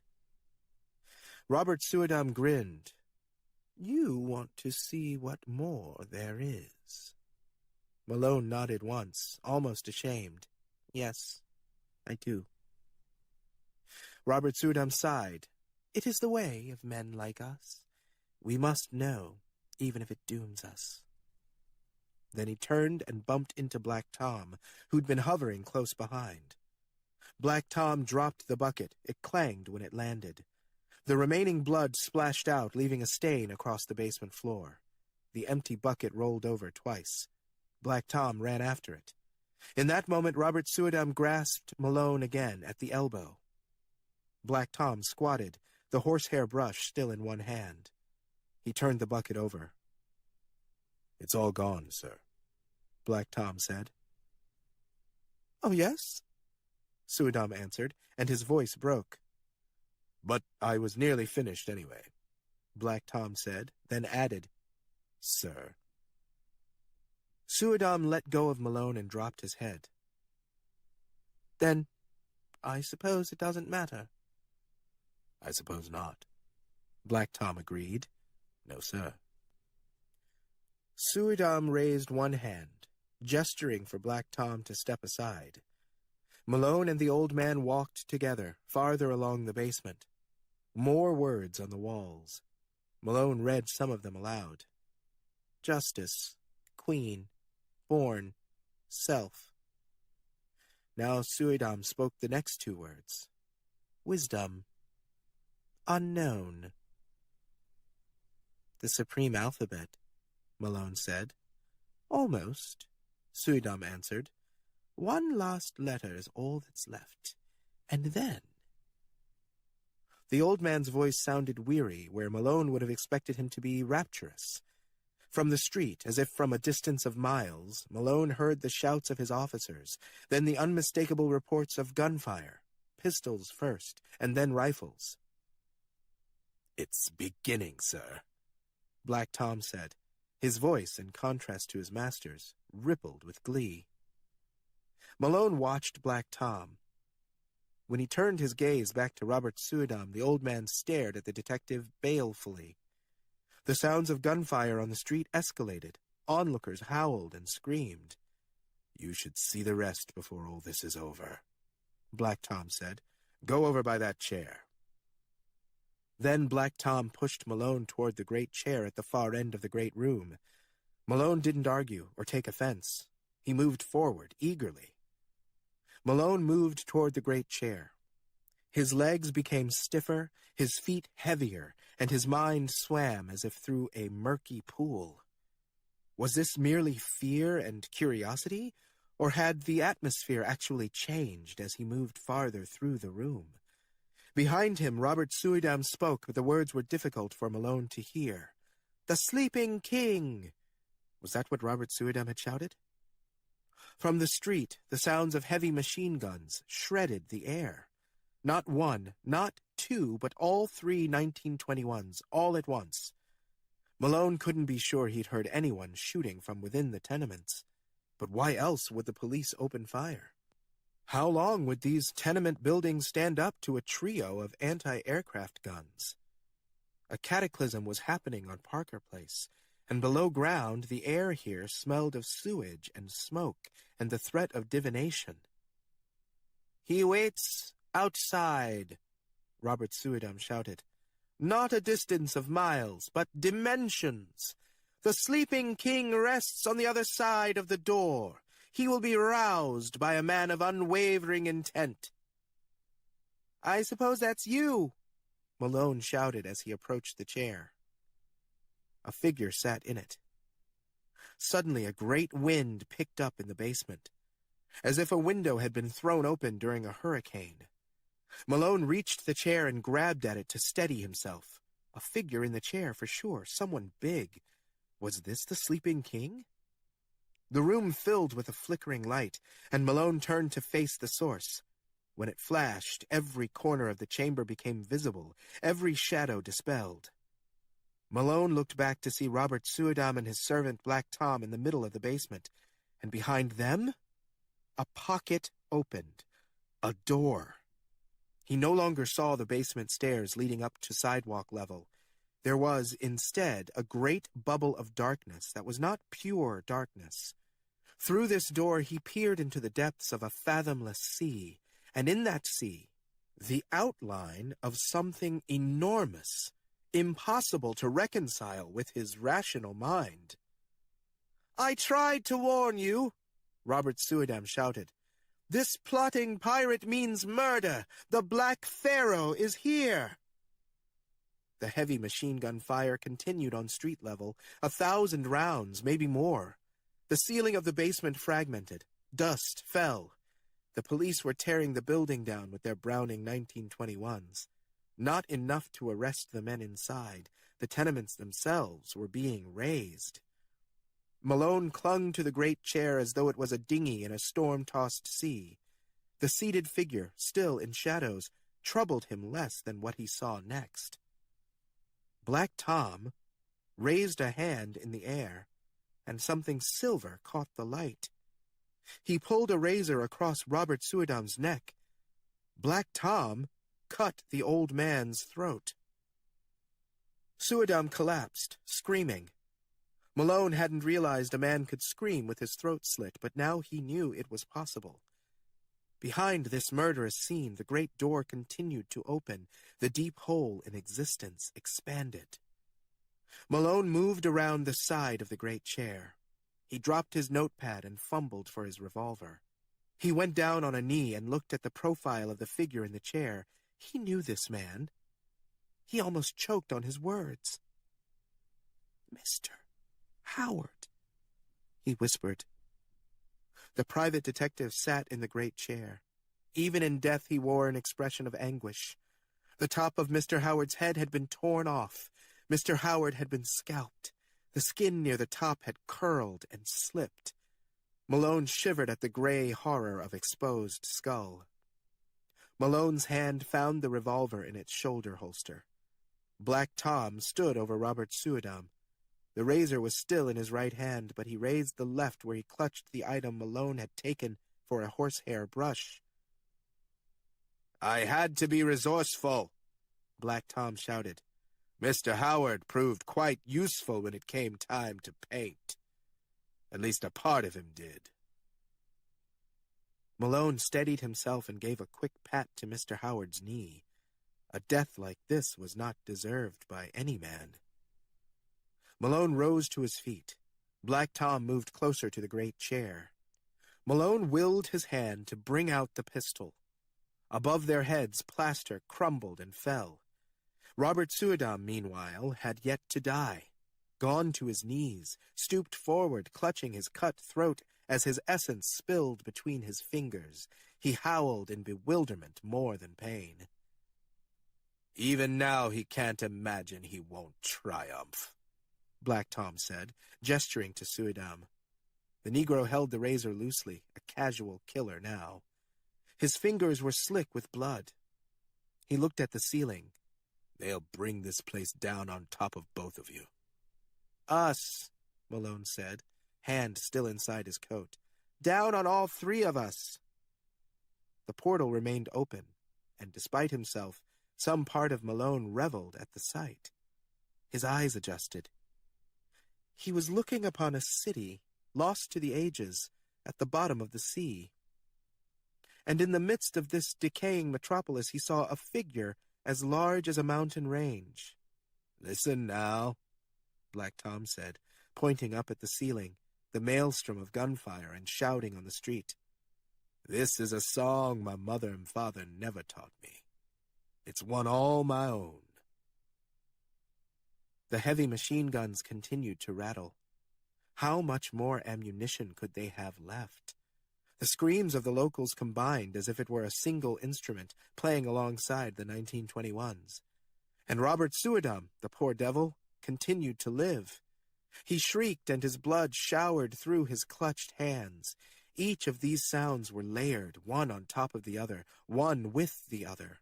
A demented music, evil orchestration. "It sounds as sweet as a ballad to me," Black Tom said. "You killed the old woman," Malone said. "Ma'at." "She can't be killed," Black Tom explained. "But she was dispatched." "I'm an officer of the law. Don't you understand the consequences if you hurt me?" "Guns and badges don't scare everyone," Black Tom said. "How?" Malone asked. "How can you do all this?" "Suidam showed me such things were possible. But the old man didn't have the character to see it through. I had to be the one to walk through the doors and greet destiny. Suidam proved to be like any other man. He wanted power, but the sleeping king doesn't honor small requests." "So why are you doing it?" Malone asked, sounding like a bewildered child. "If not for power, then what could be the point?" Black Tom slapped one hand firmly on the back of Malone's neck. Malone had never felt John's handshake. It was painful. Black Tom guided him away from the chair. As they moved, Black Tom kicked it over, and Mr. Howard's body splayed out onto the ground. "I bear a hell within me," Black Tom growled, and finding myself unsympathized with, wished to tear up the trees, spread havoc and destruction around me, and then to have sat down and enjoyed the ruin. "You're a monster, then," Malone said. "I was made one." They moved toward Robert Suidam, who continued to gasp, but had lost so much blood he'd fallen face first to the floor. He gurgled like a drain. Black Tom marched Malone toward the portal, and Malone felt the sudden conviction Black Tom would throw him in, push him through. Malone feared drowning in that distant sea less than he did being any closer to that murky, doom-drenched elder city and the beings sprawled among its ruins. "No," Malone whispered. "Don't send me there. Don't send me there." "I thought you were a seeker," Black Tom said. "Well, here it is." Black Tom forced Malone down to his knees. They were 10 feet from the portal. The great wind that blew through smelled not of the ocean, but of deep corruption. It howled, and Malone's senses reeled, pummeled by a repulsive wisdom. "Words and music," Black Tom said, speaking right into Malone's ear. "That's what's required for this song. You can hear the music above you, but the words are not done. One more letter needs writing, and I could use a little more blood. Would you like to help me with that?" Through the portal, amid the ruins of the sunken city, Malone perceived the figure's enormous features. A face, or the perversion of one. The upper portions of its visage smoothed like the dome of a man's skull, but below the eyes the face pulsed, curled, tentacles, tendrils, eyelids the size of unfurled sails remained blessedly shut, but they quivered as if to open. "No more," Malone wailed, closing his eyes. "I don't want to see." Black Tom brought one arm around Malone's neck and squeezed tightly. "My daddy's name was Otis Tester," Black Tom whispered. "My mother's name was Irene Tester. Let me sing you their favorite song." Malone pulled at Black Tom's arm with one hand, but with the other he tried for his gun again. Even as Black Tom choked him, even as Black Tom sang, Malone kept one portion of his mind rational in the midst of so much madness. "Find the pistol. Use the pistol. Don't you mind people grinning in your face," Black Tom sang softly. "Find the pistol. Use the pistol. Don't you mind people grinning in your face." Malone's hand found his coat pocket and slipped inside. He gripped the revolver. "I said, bear this in mind. A true friend is hard to find," Black Tom cooed. Malone's hand came out with the gun. He had only to raise it and pull the trigger as many times as he could. From this close he would be deafened, perhaps permanent damage, but Black Tom would be defeated, and this mattered most. Black Tom grunted. Suddenly he was doing something to Malone's face, but Malone couldn't understand what it could be. As Malone's hand rose, a new sensation crippled him. He'd been set on fire, so it felt. A burning pain whose cause he couldn't locate. He only knew it was agony so bright the world seemed to flare around him. He howled as animals do, and the hand holding the pistol shot out against his will. The pistol fell from Malone's hand and flew through the portal, into that distant sea. Malone screamed and let go of Black Tom's arm. He batted at his own face as if he might swat away his torment. Black Tom grunted again, and Malone's eyes became wet. Something was being done to Malone's eyes. A tugging sensation as if Malone's face was being yanked off. Black Tom held a straight razor in one hand, and it was slathered in blood. Black Tom had cut off Malone's eyelids. "Try to shut them now," Black Tom said. "You can't choose blindness when it suits you. Not anymore." Through the portal Malone witnessed, against his wishes, the moment when a mountain turned to face him. Its eyelids opened. In the depths of the sea a pair of eyes shone as bright as starlight. Malone wept. Then the vision washed away. Malone's blood clouded his perspective. For the first time, the firing of heavy machine guns was drowned out by new destruction. The middle tenement came down. This caused the other two to topple as well, collapsed. To Malone, the whole world sounded as if it had cracked in two. Black Tom finally let go of Malone, and Malone fell to the basement floor. He whispered one last thing into the detective's ear. Robert Suidam lay 5 feet away, finally dead. Malone made out the figure of Black Tom crouching beside him, dipping one finger into the detective's blood, then spelling something on the ground, directly before the portal. When Black Tom finished, the doorway closed. The basement stairs leading up to the street became visible again. The door at the top of the stairs crashed open, and 6 police officers stumbled down. They thought they were escaping the worst by moving underground, but those officers must have thought they'd entered the bowels of the severest hell. They escaped a collapsing tenement building only to find an abattoir. The corpses of 2 white men, the tortured form of Brooklyn's own Detective Malone, the walls and floor smeared in blood, and one Negro standing tall in the middle of it all. 2 of the officers turned to run back up the stairs, but the collapsed mortar and brick above made this impossible. The other 4 immediately raised their guns, rifles and pistols, taking aim at Black Tom. Black Tom walked toward them with his straight razor held above his head. Even in his pain and delirium, Malone shouted for the cops to fire. A cry of bloodlust, the last 2 officers joined their brothers back at the bottom of the stairs and drew their service revolvers. Those 6 men fired 57 rounds at Black Tom.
17. Detective Thomas F. Malone survived the horror at Red Hook and received the department's highest honors once released from the hospital 6 weeks later. He'd been trapped in the basement for 29 hours, while fellow officers and members of the fire department worked to dig out survivors. Malone was the only one to make it out alive.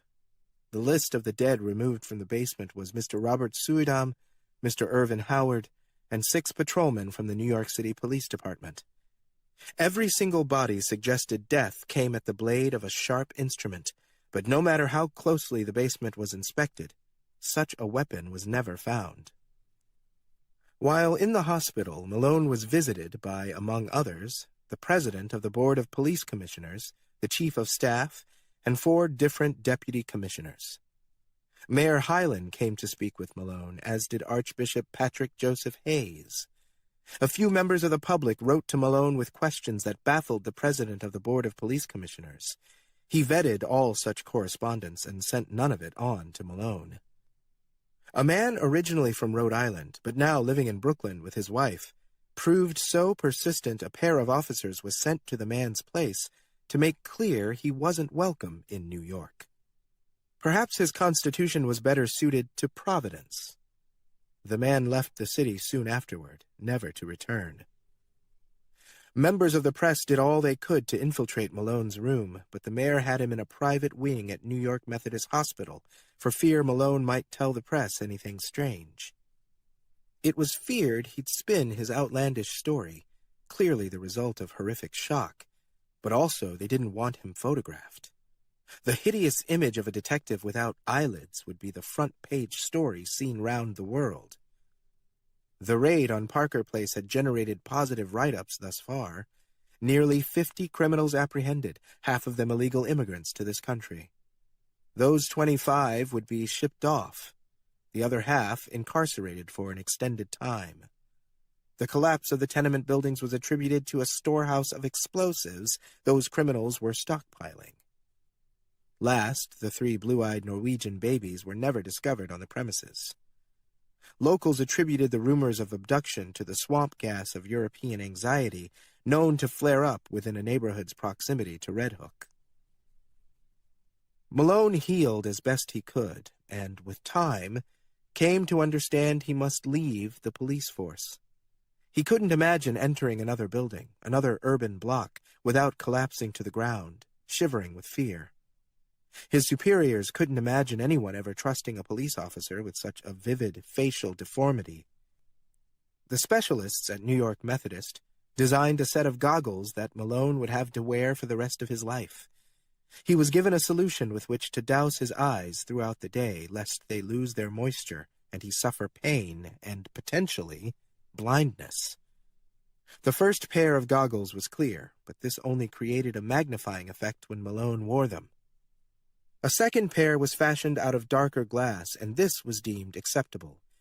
It spared passers-by the sight of a man who would never again be able to shut his eyes. Just before Malone's release, a police surgeon who'd been called in to consult about Malone's eyes was ushered into the room. He told Malone about a town called Chepachet in Rhode Island, where the surgeon had relatives. A quiet place, not urban, about as far as Malone could get from Red Hook, but still enjoy the benefits of civilization. A specialist in nearby Woonsocket could meet with Malone, speak with him, as he continued his recovery. The NYPD would cover the costs of his stay, and it was implied this would become the place of his retirement. If he would disappear, New York City would pay the bills. Malone accepted the deal. And yet, as always, the story did get out. What finally made the newspapers was a kind of mishmash of truths. A man named Robert Suidam became acquainted with the rougher elements of Red Hook, Brooklyn. The former member of highborn society, drawn into a culture of crime and terror, found himself corrupted by it, lost in a ring of human smuggling and child abduction. Suidam made his last stand in a tenement on Parker Place, and the police were left with no choice but to storm the building. After a firefight, the poorly constructed buildings collapsed, killing Suidam, 1 private detective, and 6 brave members of the New York City Police Department. That, in its entirety, was the story that made its way into print. And eventually, even Malone's memory changed. As he spent more time in the hamlet of Chepachet, as he met with the specialist in Woonsocket, Malone began to doubt his own memory of the villain known as Black Tom. Hadn't it really been Robert Suidam all along who'd guided those awful forces? Who else but a man born into wealth and education could be naturally equipped to lead? These were the questions posed by the specialist, and they helped Malone to reshape his understanding of what he'd endured. Who could blame Malone's mind for wreaking havoc with the truth? Robert Suidam, that arch-fiend, had killed Mr. Howard and 6 officers and brought grievous harm to Malone. But as a sign of God's just nature, Suidam's own Negro underling turned on him and cut his master's throat. Wasn't this, no matter how horrible, more likely to be the truth? Negroes simply weren't that devious, the specialist explained. Their simplicity was their gift and their curse. At the start of his time with the specialist, Malone would counter with the obvious question, where then was the body of the Negro in the rubble? But the specialist waved such concerns away. Wasn't the site still being cleared even 2 months later? Sooner or later the Negro would appear. And of course, that was what Malone feared most. "You are saved," the specialist said during one session. "What has cast such a shadow upon you?" "The Negro," Malone replied, but this was not a pleasing answer. There was a story the specialist wanted, the same one told by the newspapers and by every official with whom Malone had been in contact. Imagine a universe in which all the powers of the NYPD could not defeat a single Negro with a razor blade. Impossible. Impossible. And soon Malone was willing to be convinced.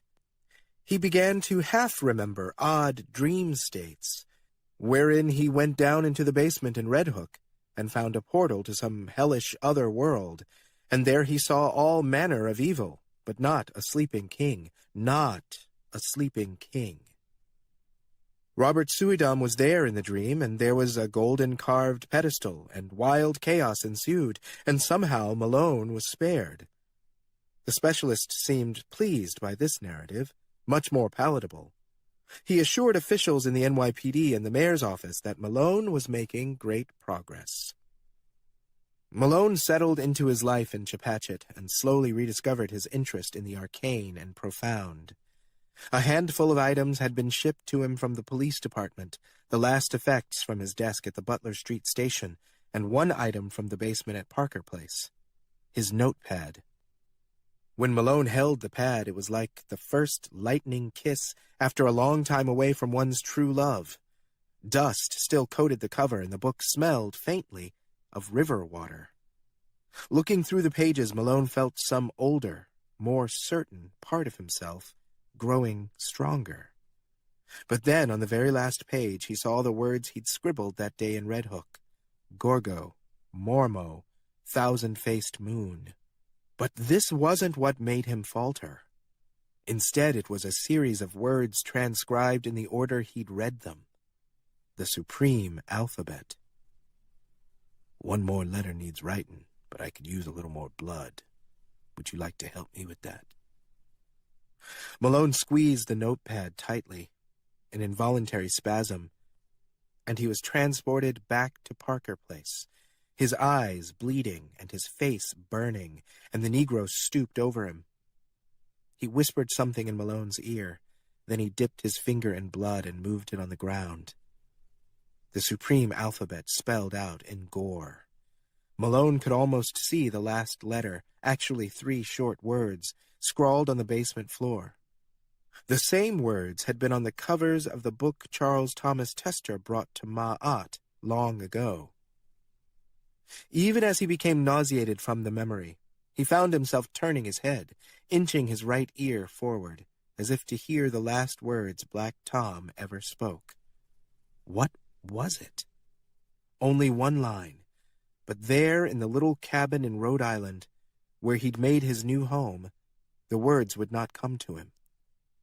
Instead, the modest space began to crowd him as it had never done in the months he'd lived there. He feared the walls of the cabin would collapse and the roof would come down.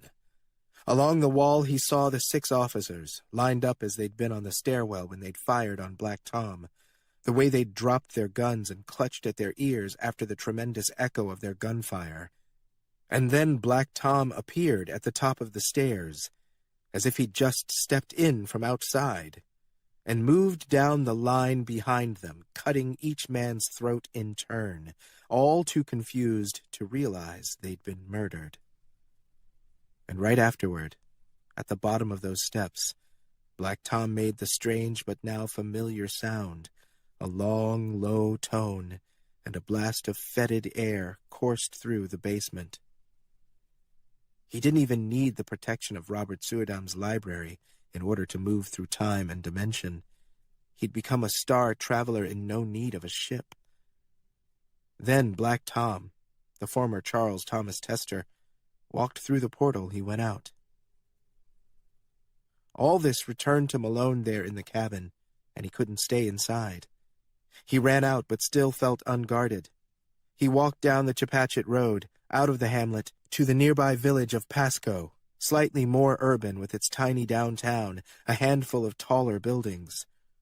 Malone told himself he'd come here to pick up some magazines, maybe eat lunch, but none of this was true. He felt himself hunted, hounded, but couldn't understand what might be following him.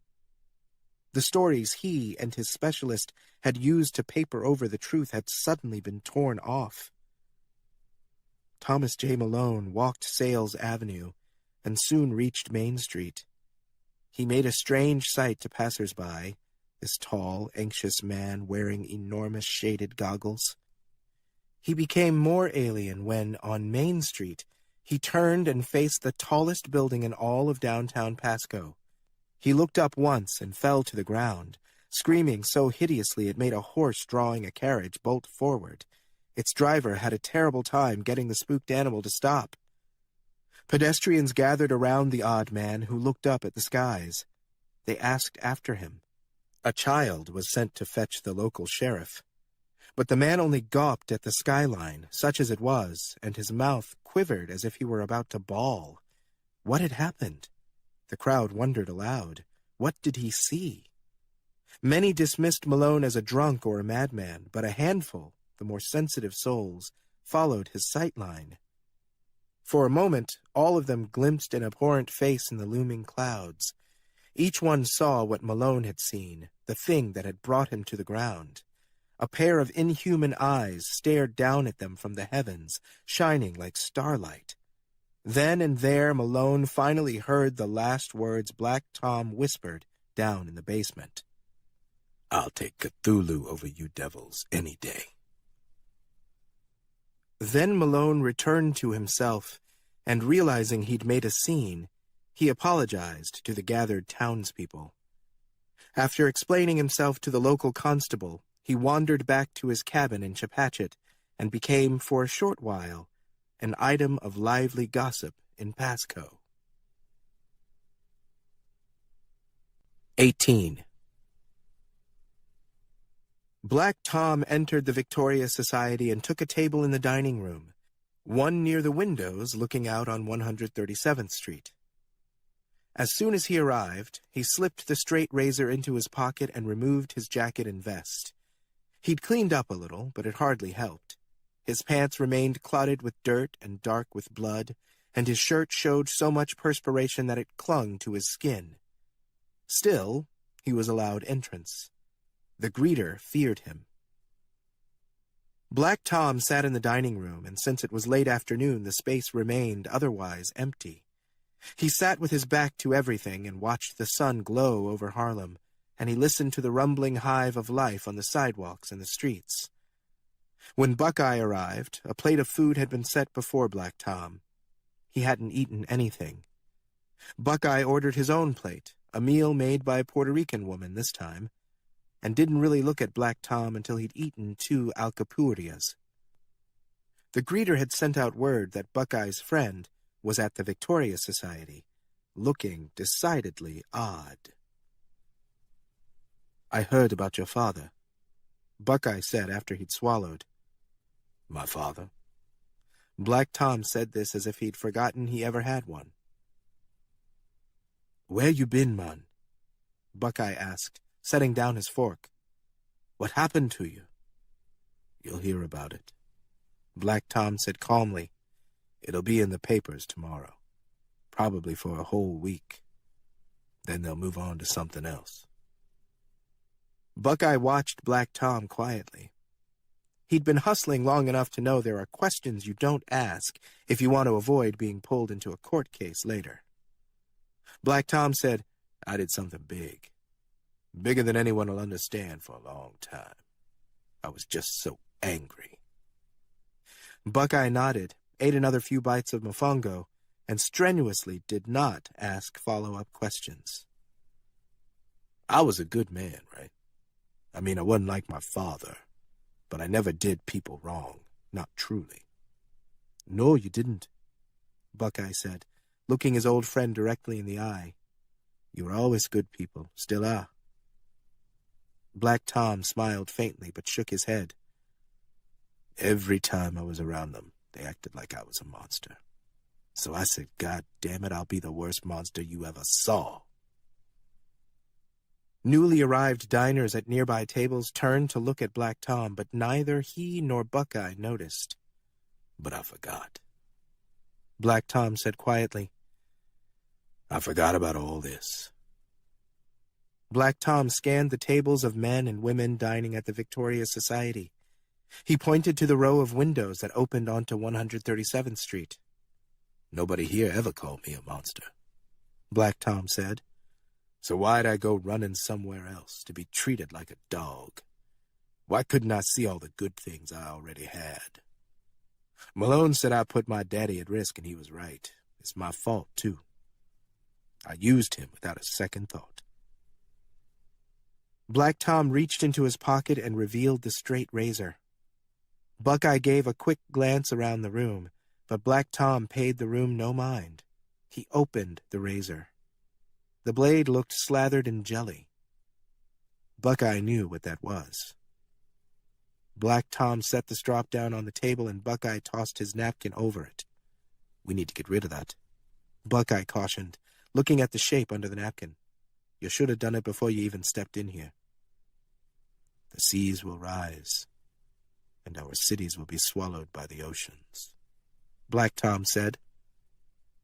The air will grow so hot we won't be able to breathe. The world will be remade for him and his kind. That white man was afraid of indifference. Well, now he's going to find out what it's like. I don't know how long it'll take. Our time and their time isn't counted the same. Maybe a month, maybe 100 years. All this will pass. Humanity will be washed away. The globe will be theirs again, and it's me who did it. Black Tom did it. I gave them the world. Who the fuck is Black Tom? Buckeye asked. Me, he said. Buckeye scanned the room once more, then grabbed the napkin and the razor blade as well. He folded the napkin around the blade. Your name is Tommy Testa, Buckeye said. Charles Thomas Testa. You're my best friend and the worst singer I've ever heard. Both men laughed loudly, and for a brief moment Black Tom appeared as he had been not so long ago, 20 years old and in possession of great joy. I wish I'd been more like my father, Black Tom said. He didn't have much, but he never lost his soul. Buckeye had slid back from the table, fussed with his right boot, trying to slip the straight razor inside for safekeeping. He'd discard it into the river after he walked Tommy home. I wonder if I could ever get mine back, Black Tom whispered. He rose from the table and walked to a window. He opened it. At 4:13 p.m., Harlemites within a 3-block radius reported a strange sound in their heads and a sudden wave of nausea. Before anyone inside the Victoria Society realized what was happening, Black Tom went out the window. Buckeye turned in time to see him leap, But Tommy Tester's body was never found. Zig, zag, zig.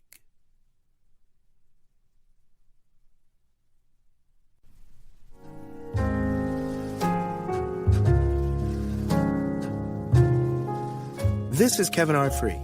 We hope you've enjoyed The Ballad of Black Tom, a Macmillan audio production from Tor Books. Text copyright 2016 by Victor LaValle. Copyright 2016 by Macmillan Audio. All rights reserved.